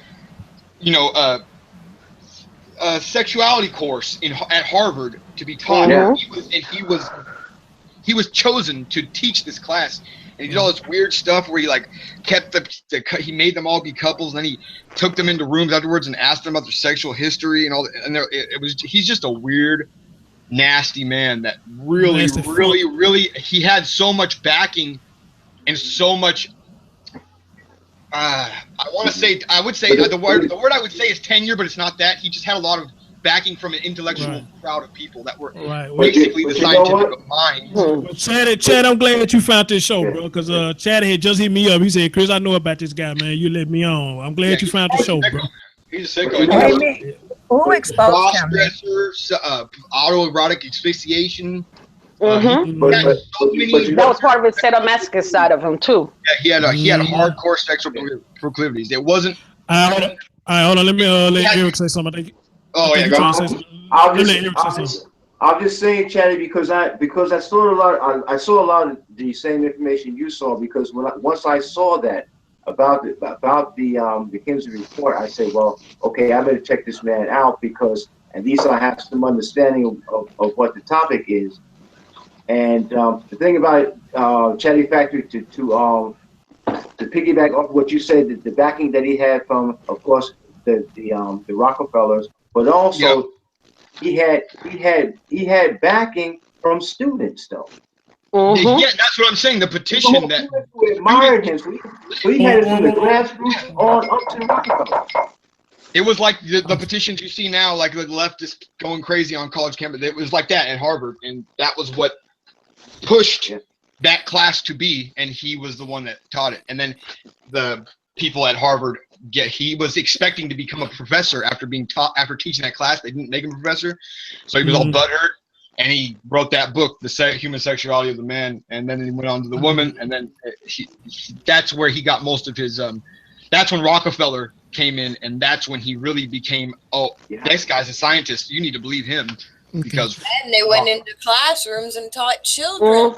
He's the guy that every bit of sexual education is based off of the Kinsey model. Kinsey, But don't forget about eugenics too. They were part of his funding as well too. But that's a whole nother subject to get into on that.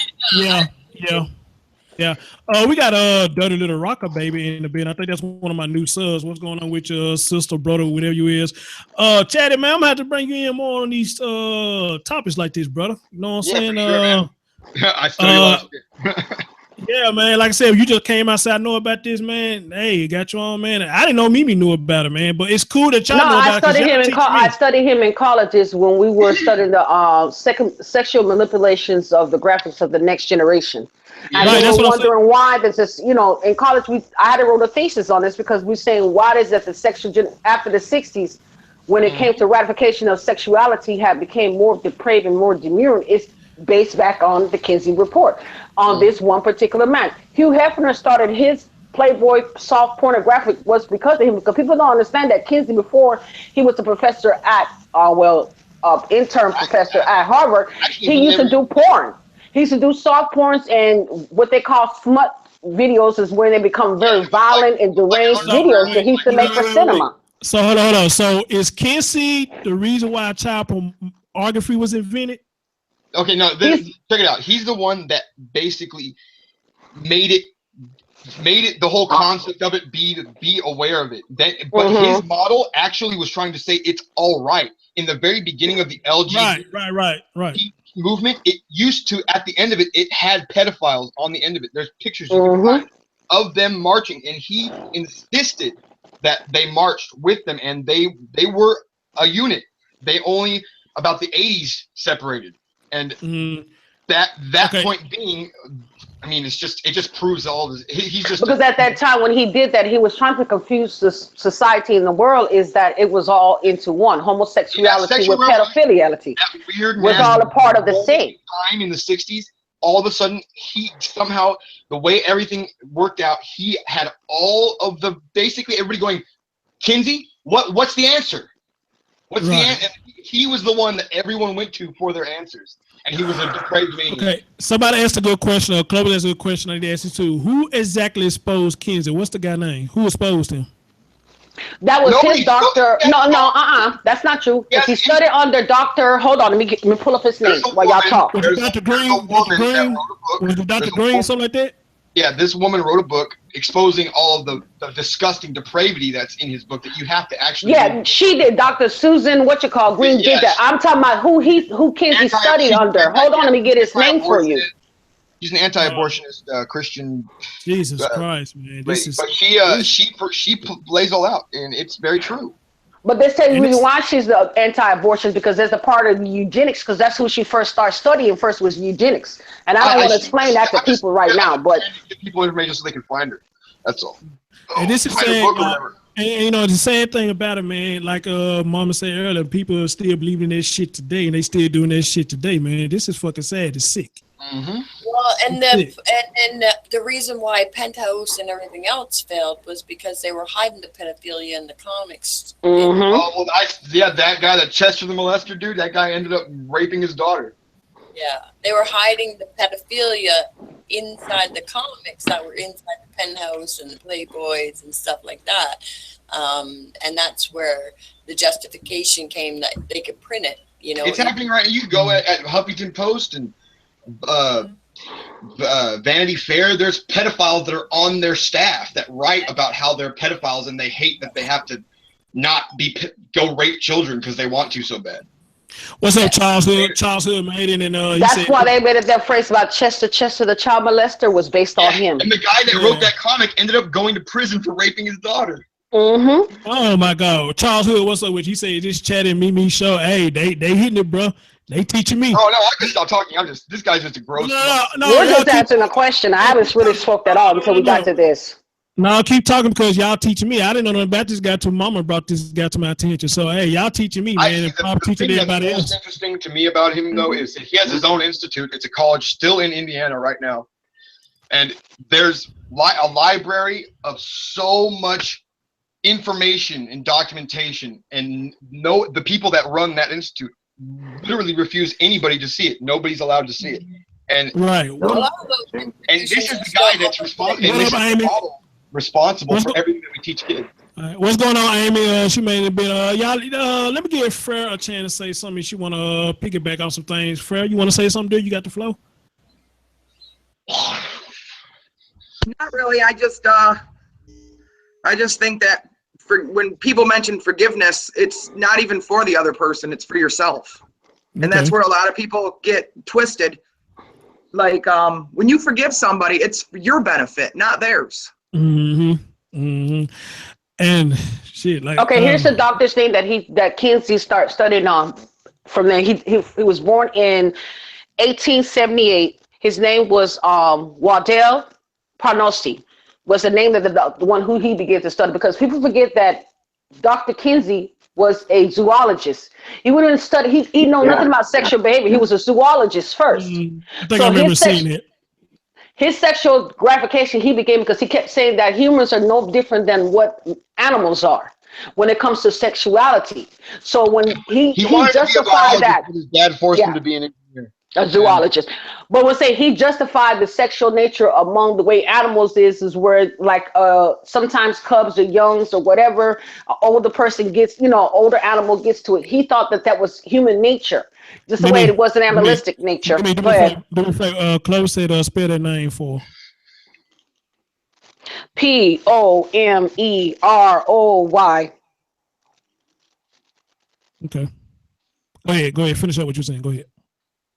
But this is how he began the deviances of what he is, because people don't understand this man was a sexual sadist. He really was. Men and women. And this is when they kept saying, remember back in the days in science they used to have as homosexuality as a mental disease. Mm-hmm. Well, when he kept saying that back in the 50s and 60s, they wanted to get that taken out of a mental anguish disease out of the psychology books, is because they wanted to make it seem it was something natural. But in order for him to tie homosexuality, he went ahead and joined pedophilia to combine it as one. So both will be seen normal when it's abnormal for the pedophilia. Do you see what I'm saying? They use each other as a crutch, and Chatty is right. They separated, the homosexuality community separated itself from pedophilia community because they didn't want it to cross. But Kinsey used guys that were homosexuals raping of children to justify pedophilia. And for the people who coming in, the new people, we are talking about Alfred Kinsey. He had a documentary called The Kinsey Syndrome. If you haven't seen it, I will post a link where you can see it, but I'm gonna let you know it's very graphic. For those of you who have kids, man, look, just be careful you let your kids around, because just like they said, people still believe in this shit today. In the Kinsey reports, they think nothing is wrong with pedophilia, and they feel like they shouldn't get no time for being a fucking pedophile. I say don't give him time period. I say don't give him time period. I say let them go. Let them burn straight to hell. Most people have a problem with the way pedophiles get charged, or the lengthy sentences, the length of their sentences, those sentences are all based off of Kinsey's research. And that's why they get off. That's why they get let out so early. So the movie. So this year, that no one tried to stop this son of a bitch from doing what he's doing. He's got a college. Let me get this straight. He's got a college over in Indiana still. He had Harvard and allowing Rockefeller this man to so carry everyone on. Oh, he's dead. He's long dead, but his institute still survives, though. He was born in the 1800s. Yeah, but his work is carrying on. Yeah, it's still, that's what we base all of our sexual education off of today. Oh, good Lord. We all going to hell in a hand. I'm telling you, this white guy's so psychic. I mean, this ain't nothing to laugh at, but you know, this is actually sick. It's actually sick, man. And I saw the movie, but I'm surprised the fact this didn't come out. I know this. I knew who Kinsey was, but I didn't know this. What? I can barely hear him. I'm putting myself on mute. Maybe I can hear him. Put yourself on mute. We can hear him. Go ahead, Beat. I said I saw the movie, and I think it was Liam Neeson who played in it, but that part didn't come out. I mean, it came out that he was a pervert, but not in that way. So I'm surprised. Well, one thing you're gonna understand, man, actually watching the movie gonna always be different for the book, because the book is always gonna be more detailed than the movie. It's always gonna be more detailed than the movie. So the movie, significant piece of the information that's missing, basically. So yeah, Okay, yeah. The movie. you do know down here on YouTube there is a pedophile YouTube where they meet and talk with a chat room and all, right? You do know that because I found it. Are you fucking serious? I'm very serious. Yes, this is a truly organization. Right. I do a Motown thing and play a couple of songs and I get my show taken, but this channel is actually alive and it's down here. Yep. It's a pedophile channel. The dark web, they hide it everywhere. On April 25th every year in UK, they have a day. And in June something, it's for boys. That's right, Mama. She beat me to what I was about to say. You're so right.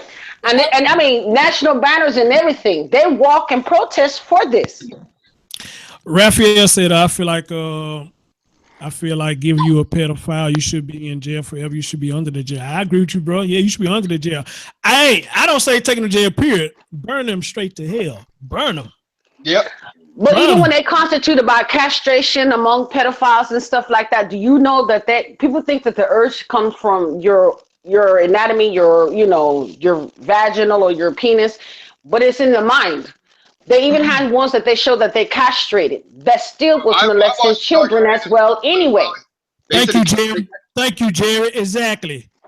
Troll perverts. Go troll them. But they're not. They're going to troll people out like us because we speak with logic and common sense. Get the fuck up out of here. Go ahead, Chad. I forgot what I was going to say. So what I'm basically saying is no matter if they castrate them, no matter if they castrate them or cut off their genitals or whatever you want to call it, they still have that perversion in their mind. See, that's the problem with pedophiles. They need to be in jail longer than what they are. Because having a sex register does not change anything. Castrating them works pretty well, apparently. But they don't, and none of them will ever volunteer to do it. But the ones that did say they're fine. They don't think about having sex with kids at all anymore. But they don't have balls. So somebody mentioned the UK, and Sonata actually in the chat, where in the UK? What happened? Where in the UK this pedophilia shit going on? Thank you, VZ3. As long as they have hands, they will find a way. I don't believe in castration stop them. Exactly. It's a mental disorder. The UK is brutal. Jesus. Look up. Go to the UK database, and they'll tell you how many pedophiles are in. Mark Pro. It's spelled Mark normally, and then DIXTROX, I believe. And that he was from Belgium. It was a monster pedophile that he had a fucking prison built under his basement. Two girls basically died in that he left in there. But it's a huge thing, and he admits to this day with a huge ring of very powerful people that he stole for, and no one will ever interview him. No one will ever take him seriously. No, it doesn't matter.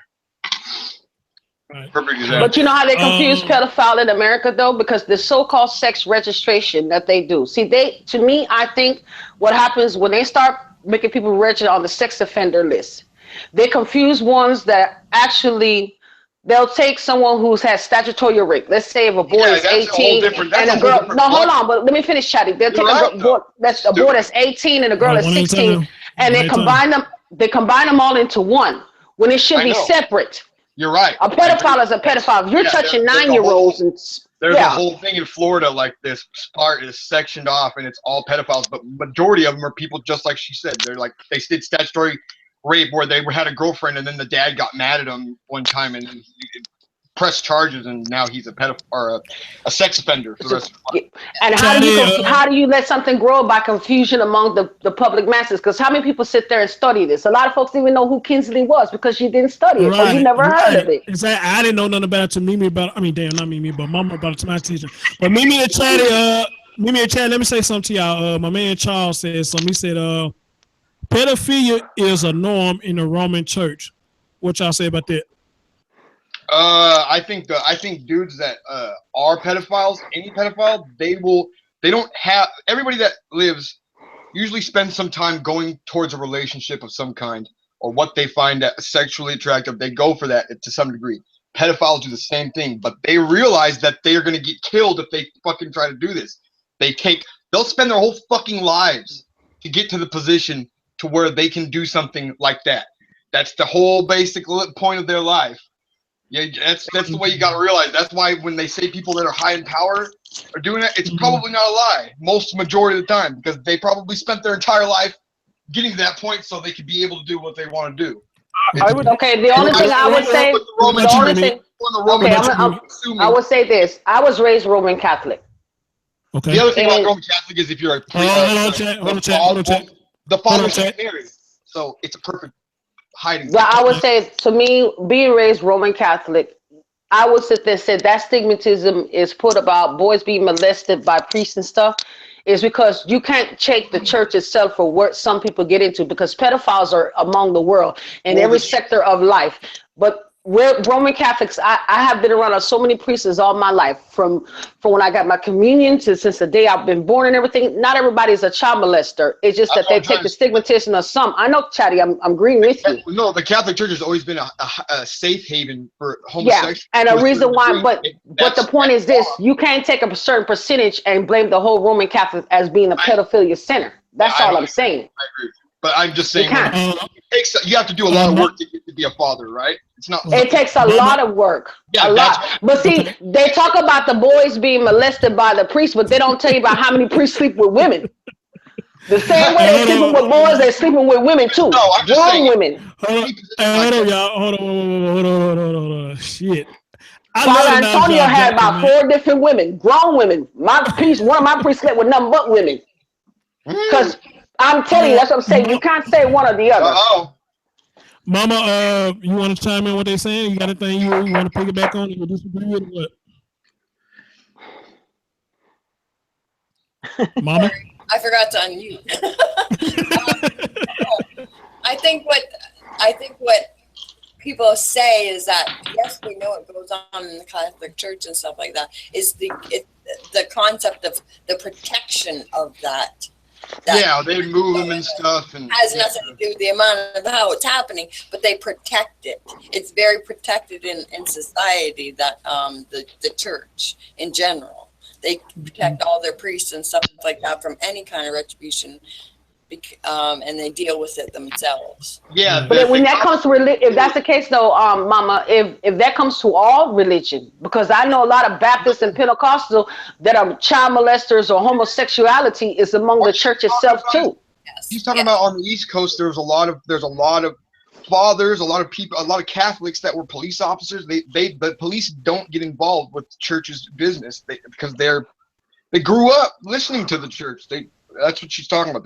They literally didn't get involved in they were their own police force. They did their own thing and they hid them, basically. And I'm agreeing upon that. I'm agreeing with you on that, Chatty. I am. Hold on, everybody. Hold on. DJ, man, they dropping knowledge, bro. What you say about all this, man? If you still there, DJ. Okay, maybe you walked away. DJ, He's you on still there, mute. bro? He's on mute. Oh, there you go. Here you go.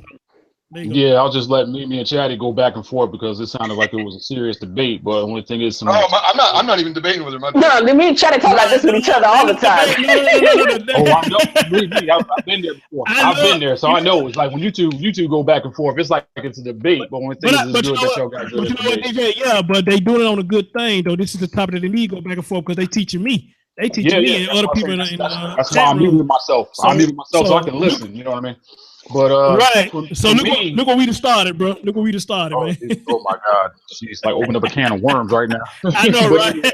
But anyway, I love it. But anyway, for me, it's like just to hear all this here is like it just lets you know how deep people get when they start thinking about and doing all this experimenting.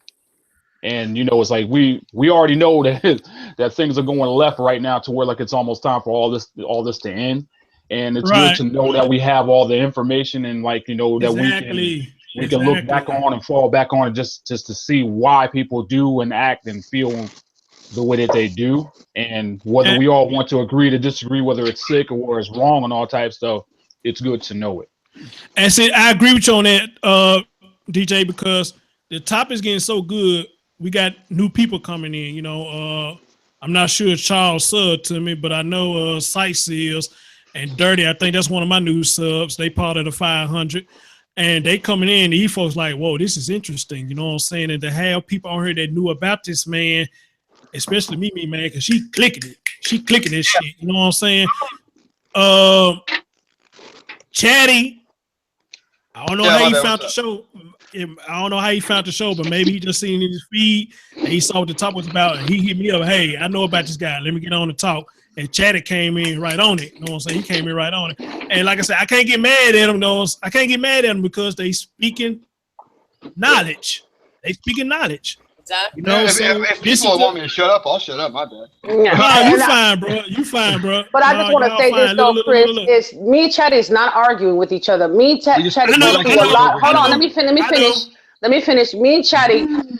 One thing I love about Chatty and I get into very deep intellectual discussions, and we speak with passion about it. We don't disrespect each other that way. Chatty and I talk like this because we're both giving both different points of values, coming up with the same, and we also learn as we go with each other. So trust me and Chatty is not arguing at all. Oh, I know that. Come on now, I know that, man. Well, I just want your audience to know that, just in case they might think in their mind that me and Chatty is arguing. We're not arguing. No, I watch the chat. They don't. They actually agreeing with both of y'all. They saying something. They piggybacking off of points from both of y'all. I love it. I love it. If y'all was arguing, trust me. If y'all was arguing, I would have came and bust that shit up. But y'all not arguing. You know what I'm saying? I mean, y'all dropping knowledge. Again, I can't stress enough. Y'all teaching me some new shit. Like I said, if it weren't for Mama, I wouldn't know nothing about this dude. Chatty's one of the smartest men I've ever met in my life. He's very intelligent. Yes, he is. That's why I say he need to come back more when I had topics like this. Matter of fact, when we go out after the show, I'm going to throw a topic at Chatty, see how much he know about it, because I need to learn about that too. I appreciate it. No problem, bro. No problem. But somebody say Chris show is like the new D. Labor, a lot of the numbers are climbing too. Chris, you're 5'10" now. Hey, bro, it's all about working together, man. That's what I'm all about. You know what I'm saying? Working together. You know, my next goal to get 1,000, and I'm sure if I keep doing what I'm doing, I'm gonna eventually get there. You know, because it's a struggle to get subs, but it's all good, man. You know what I'm saying? No rush. You know what I'm saying? No rush. We get there in time, right, DJ? We get there in time, wonder, bro. You've been crawling, now you're starting to walk. Right, I'm crawling now. I'm starting to walk. Exactly. I like that. Two people had a question. Somebody said, I know Clovis had one, and Fer got one. Let me let Fer ask us first. Go ahead, dear. All right. Just one by one, I'd like to know, what do you think? Because I personally don't feel that a pedophile can be rehabilitated at all. The only thing I've ever seen is chemical castration. The guy just sat on a bench. All right, wait. Now I need to jump in. Now let her finish. What does everybody here feel should happen to them? I think that's what that should happen. Other than killing them. If you don't want to kill them, you gotta do that. Because otherwise they're gonna go out. I agree. Did somebody say go to prison? I said no, I ain't saying. Huh? I agree. I said I'd go to prison if I ain't saying. Okay. I was all for Michigan, and the reason I bring this question up is because my mom was a prison guard for 18 years at 4 different prisons. Yeah. And I used to ask her all the time, what do they do to the child molesters? What do they do to the when they're knocking grandma over the head and raping her, or, newborns and whatever. And she had been in it for about 8 years at this time when I asked her, and she said absolutely nothing. Yeah, they're in their own the things that we think happens to them does not happen to them. What they do is, here in Michigan, we've got 4 prisons that is mainly for pedophiles. One's Pugsley, the other one's here in Muskegon. It's Brooks, and the majority of the inmates are child molesters. So Amy said, so it's a big hangout of nothing but these pedophiles. And I'm thinking, well, what the fuck? This shit ain't. Right. I want them to get sliced up and diced up, and I want them the dick fed to them. That's what I want. I like the way Texas does it. So you're thinking of a maximum security prison. Amy said, hold on, y'all. Amy said they should get the literature. I don't even think they got the literature no more. Florida does. Florida still got Sparky, but I know that.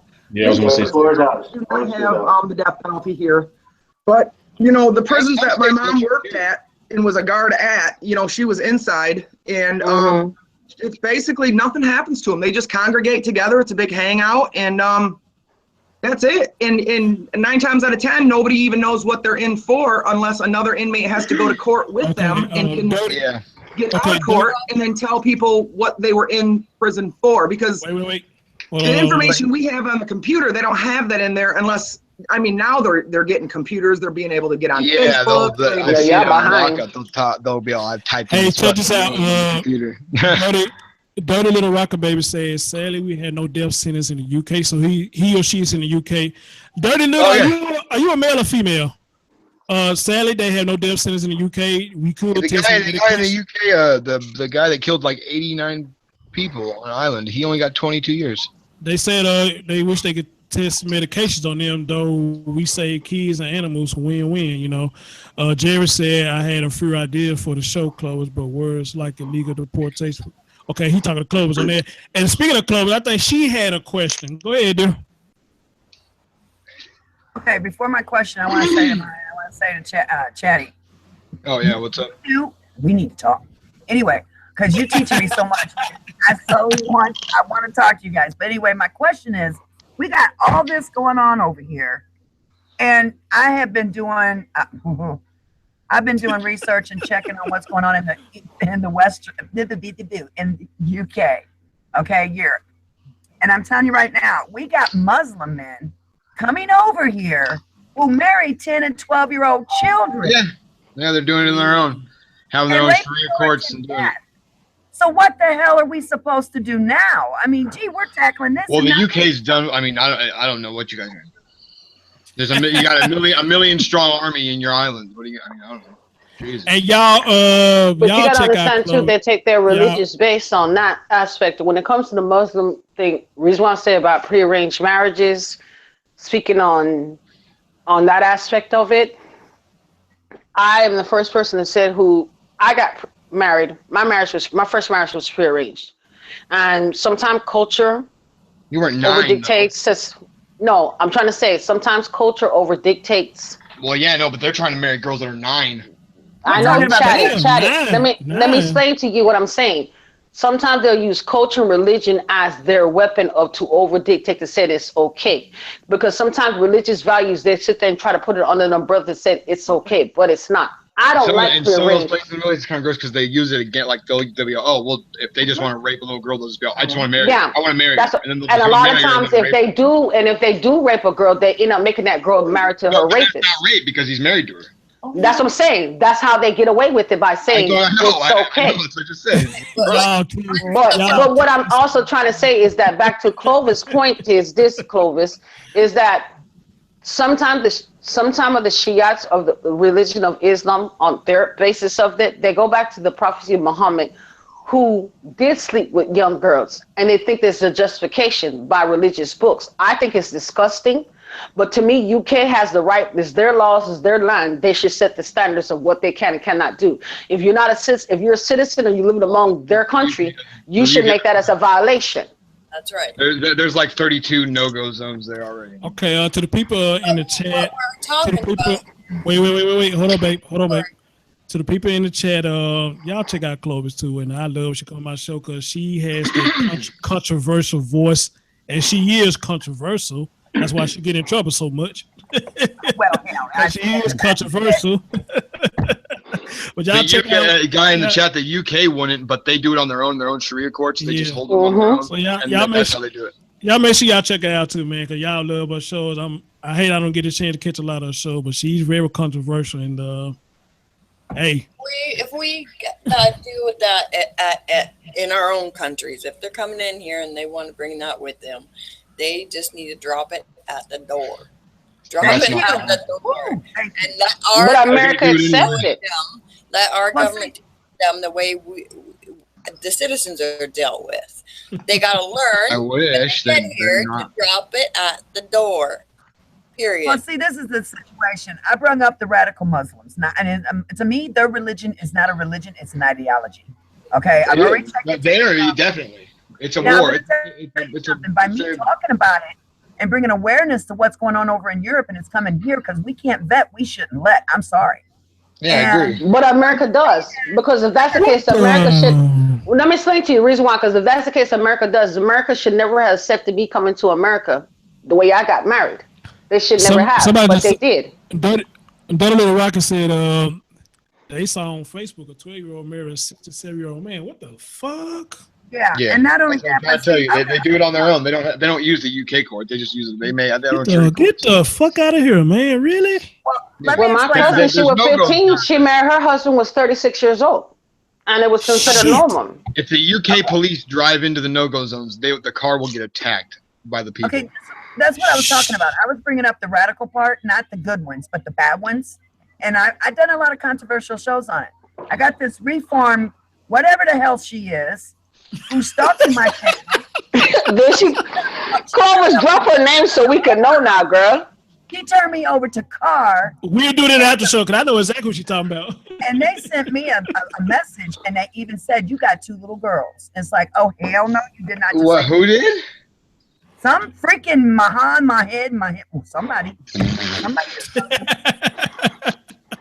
It's like, oh, hell no. And then I couldn't answer him back. You get a concealed carry license so easy. Well, no, it's like this. You give me some tie downs, you give me some steaks, and you give me some fishing wire and a dropper with acid in it. We gonna play some. So look here, the chat room. I'm finna get ready to wrap this up, man. Damn, this is a good show. I love it. What up, Julius? If anybody's interested more in that, if he's more interested in that kind of information, there's a show called Most Evil. You can look it up and just look up the. I like the show. I like. They talk about that whole concept of trying to see if they want to get chemically castrated or not. That's where the information came from. But then there's a book called The End.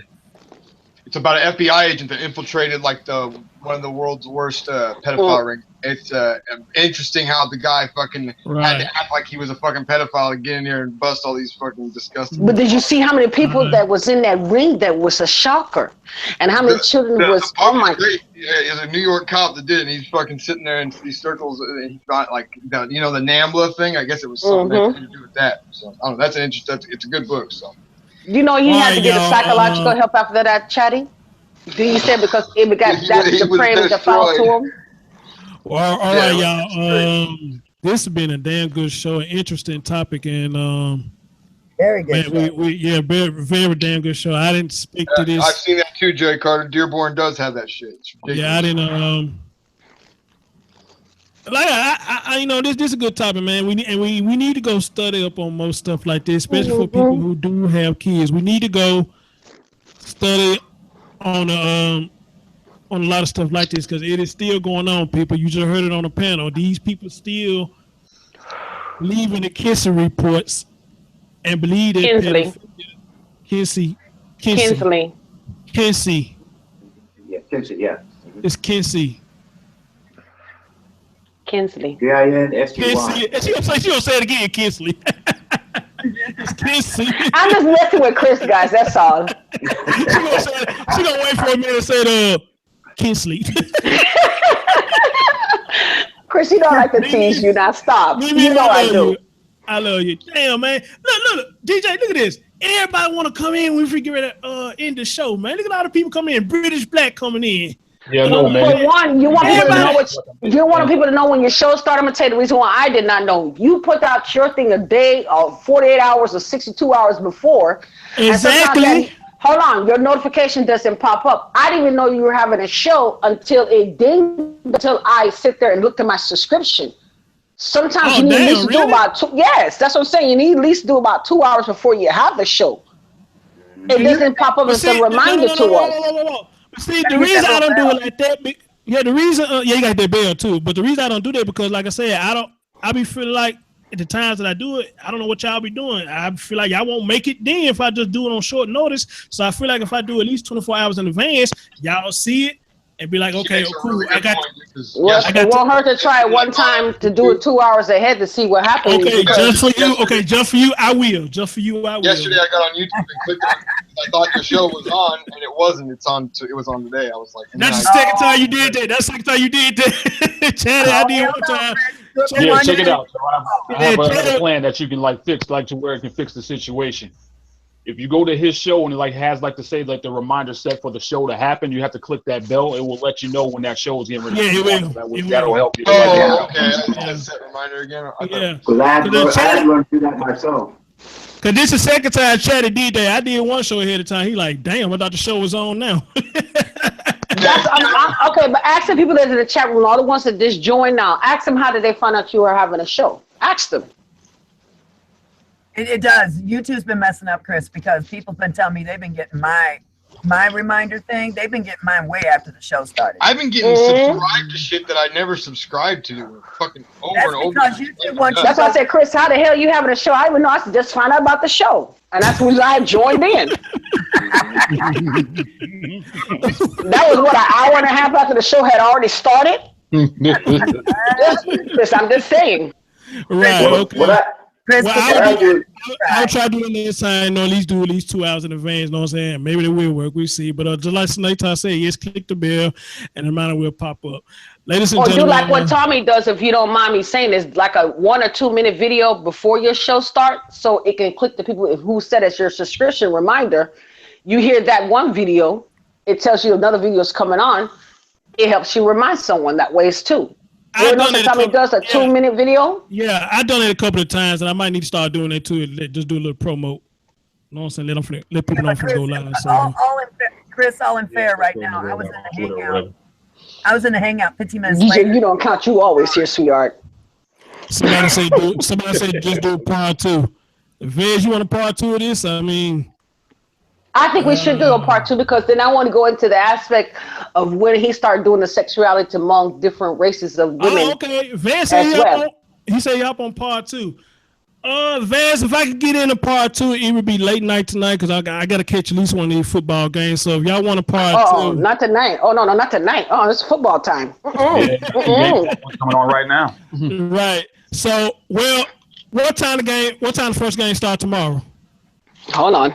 I think 4, because I think we're the 4 o'clock game tomorrow. Okay. Yeah, I can't wait. I am not missing that game because y'all gonna lose. Yay! Okay. If y'all want a part 2, I do a part 2 about the same time tomorrow. We'll do a part 2 tomorrow. Y'all want a part 2? I'm doing some serious cooking to lose y'all game. I'm cooking big tomorrow for all my friends. So, Mama, you want a part 2? Good grief. Mama? Yeah, I think she's on mute again. Well, as much as you harassed me while I was at the game, DJ. You harassed us at the same time. How am I harassing? I was at the game and y'all was talking all kind of cash money crap. I'm in the middle of the game. Inside the stadium. But at the same time, every time y'all scored, that's about yeah. But only thing is you started. Yeah, I saw that too. Mama, we'll talk about this after, DJ. Yes. Yeah. Mama, you want to do a part 2? Yeah. Oh, you for part 2? You want a part 2? Oh, yeah. All right. Everybody agree, part 2? Sounds good. See. Amen. Chad, you gonna make it, part 2? Chad will make it. Trust me, he will. Okay. Yeah, he'll be there. Okay. Alfred Kinsey and the Kinsey Syndrome part 2 will be tomorrow. I'm probably gonna set it up. Maybe say try 2 hours, so I'll try to remember to do it 2 hours before. So Van said he would get on the panel tomorrow for part 2. So around about 11:30 tomorrow, we'll do a part 2 of this. Thank you for everybody in the chat attending. Thank y'all so much. Oh, so Nata said she want a part 2. All right. Yay!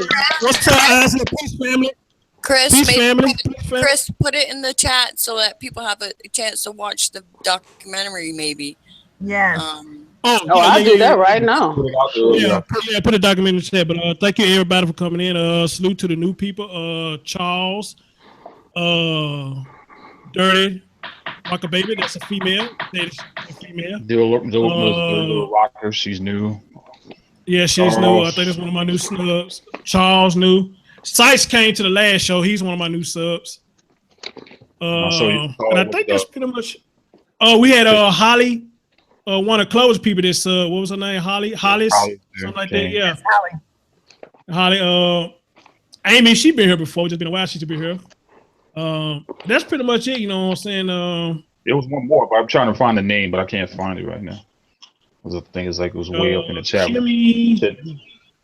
I'm surprised Kimmy ain't made it to this. Or something like that. Maybe Cedrica or something like that. I forgot, man. Oh, Cedrica, yeah, my coworker, yeah, Cedrica, yeah, she came in early. I don't know if she's still listening now, but well, Cedrica, welcome to Chris' show. Don't believe everything he said. We're all nice people.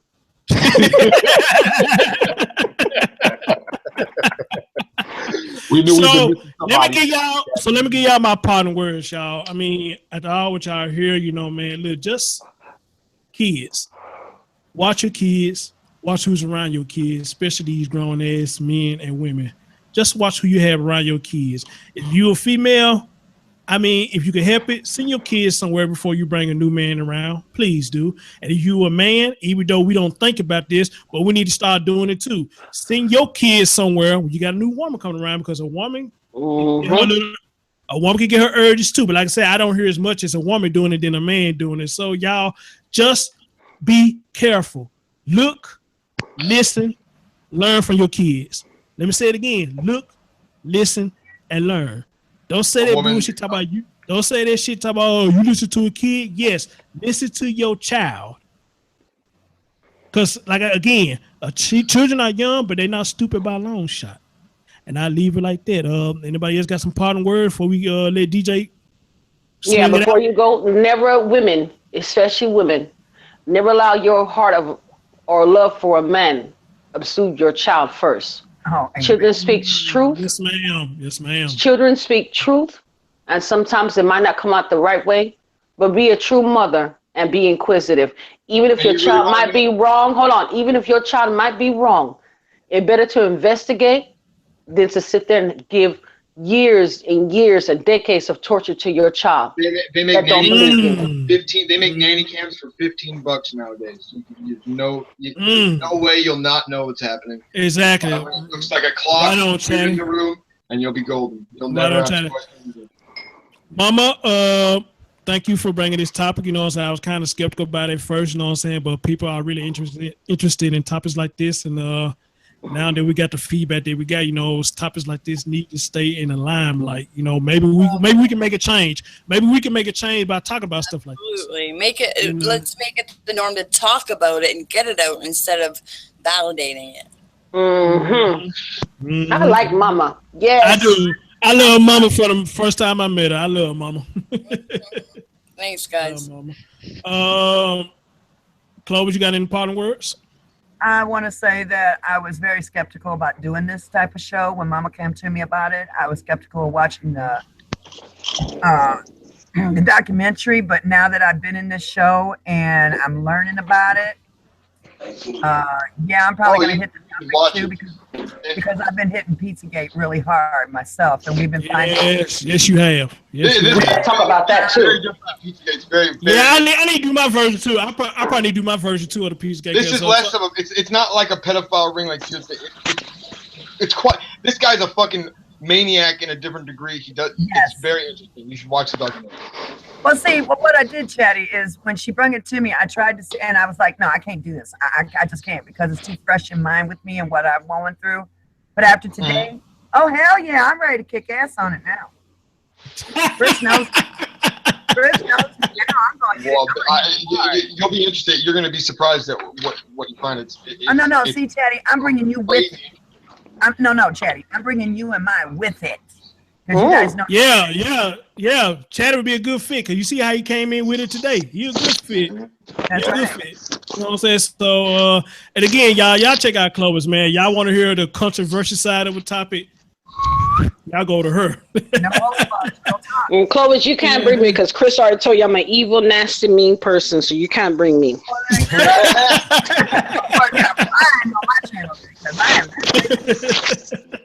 I got haters Clovis, out man. Clovis, you know I love you, babe. You know I love you. I remember when you first met, man. That good show we did, me and you, Pat, and all we all just came together. You know, man. You know we got to do that again. That's what it's all about. Everybody comes together, no matter what race. And I'm glad I'm making a breakthrough in that. I'm doing this stuff. You know, I'm pretty much sure. Pat says to send you hello. I'm gonna pick him for the first time tonight. Him and his wife. I'm gonna behave myself. I won't be at that show. All the way from the That's a touchy subject, please, y'all. All righty. Chris, I really enjoyed your show. No, we're not gonna go there. I'm trying to behave. I really. No. What did she say? I didn't hear. What's up? She say? Name, Chris. No, what DJ just said. The name. Who? The name. You heard the name come up. That's why she started getting upset about it. So that's how I was able to catch it. We wait till after the show. Yeah, that's what I'm trying to say. I'm trying to change the subject. Chris, everybody, please go out there and make that donation to Chris. As you see, he is doing his best. He has upgraded a lot, and he has really tried to expand himself for all of us and to all your friends. And if you're on Twitter, Facebook, and everything, please add his link into all of them so he can grow as a person and make that donation. He'll take a $5, he'll take a $10, he'll take a 20 and above. And he might even take $2.13. But all money goes towards bettering the show and improving himself on his topics and also expanding knowledge, righteousness, and also to a piece of calm that we have been missing from YouTube. I appreciate that, baby. And that's the last nice thing I'm going to say about you. Yeah. Oh, man. And my Twitter handle is cthorns1980. That's my Twitter handle. cthorns1980. So yeah, let's do it. Well, other than that though, man, Chad, appreciate you, bro. I'm glad you came in and put your knowledge in it. And Mimi, I didn't know you had any knowledge in it. You can't put your knowledge in it. So appreciate everybody. DJ, you don't mind, man? Hey, take it home, brother. Yeah, man. Let's go ahead and take this thing home because it's been a good topic. We gotta get rid of watch these football games. Thank everybody for coming to the show today. For those who are in the chat and those who came onto the panel, we appreciate you. You know, just like Mimi said, donate to the show and come on more often because you know we appreciate it. And like if anything, you know, we're gonna pray and we're gonna like have fun and talk about what we're gonna talk about. So everybody within the sound of my voice in the chat room, please take a pause for a minute. Everybody bow your head, close your eyes while I pray this out, and we'll appreciate it. And Heavenly Father, we thank you once again for another beautiful day that you gave us. And we thank you, Lord, for this topic that we all spoke about today. We revealed some things today. We shed tears. But most of all, we came together because of a cause. And we're just so thankful that you brought us together today. I pray, Lord, for all those, once again, for those who have been through, who was able to tell their story today. We just pray, Lord, that you continue to heal, continue to help us to forgive ourselves. And possibly, Lord, I pray that you will forgive those who have perpetrated all those crimes and all those things that they have done, because we know, Lord, that there's many people in the world that have these mindsets to where like they're not right and that they need change, but it's up to them to want to change and that they have to admit that they have these problems and these schisms in their heads and in their hearts. But we just want to pray for those that if they've been through it, that they will get over it, but most of all, not be survivors, Lord, but be more than conquerors, like it said in your word. And we pray for them today. We want to pray, Lord, that everyone will have a wonderful day. If they have to go to work or if they have to go to any place, Lord, be with them on the highways and on the byways. Place the hedge of protection around each and every one on the roads, Lord, to where we can share it and that there will be no road rage or like no cause for accidents or anything bad happening that don't need to be. And I pray, Lord, for those who run shows, whether it be today, tomorrow, you know them by name and you know what the shows are. We just pray, Lord, for each and every one, Lord, and pray for those who are all represented in the chat room and on the panel. And as we close, Lord, help us, Lord, to remember that you're here and that this family is here, and that all of us here, we all are family in your sight. For all that you do and for all that you have done and have plans to do, we'll be more than careful to give you all praise and honor and glory in what you deserve. For we love you, Lord. We ask these things in Jesus' name we pray. Let everyone say amen. Amen. And Amen, Santos to say, amen, brother. Hey, my man Black Voice in the chat, what's up with your fan? You know I love you, he man. always late. Yeah. I'm calling him out. He always late. He's trying to help build a channel too, so I love you, bro. So tomorrow, y'all, part 2. Alfred Kinsey, the Kinsey Syndrome part 2 tomorrow, same time, 11:30, or it might be at 11 o'clock. I probably want to start a little early so we can talk longer before the game start. I gotta cook. Yeah, so there go Lady Scorpio. What's going on, chick? Everybody, look at that DJ. Everybody, amen. They love what we do, bro. Amen. Yeah, amen, man. No doubt about it. So y'all know who I am, Chris Thorns. I'm your host with the most. Tune in tomorrow, 11:30, part 2 of the show. Appreciate all the new people coming. Always like, comment, subscribe, share the link. I guarantee you, if you like it, your peoples will like it too. Until then, I'll see y'all tomorrow. Love y'all. Time for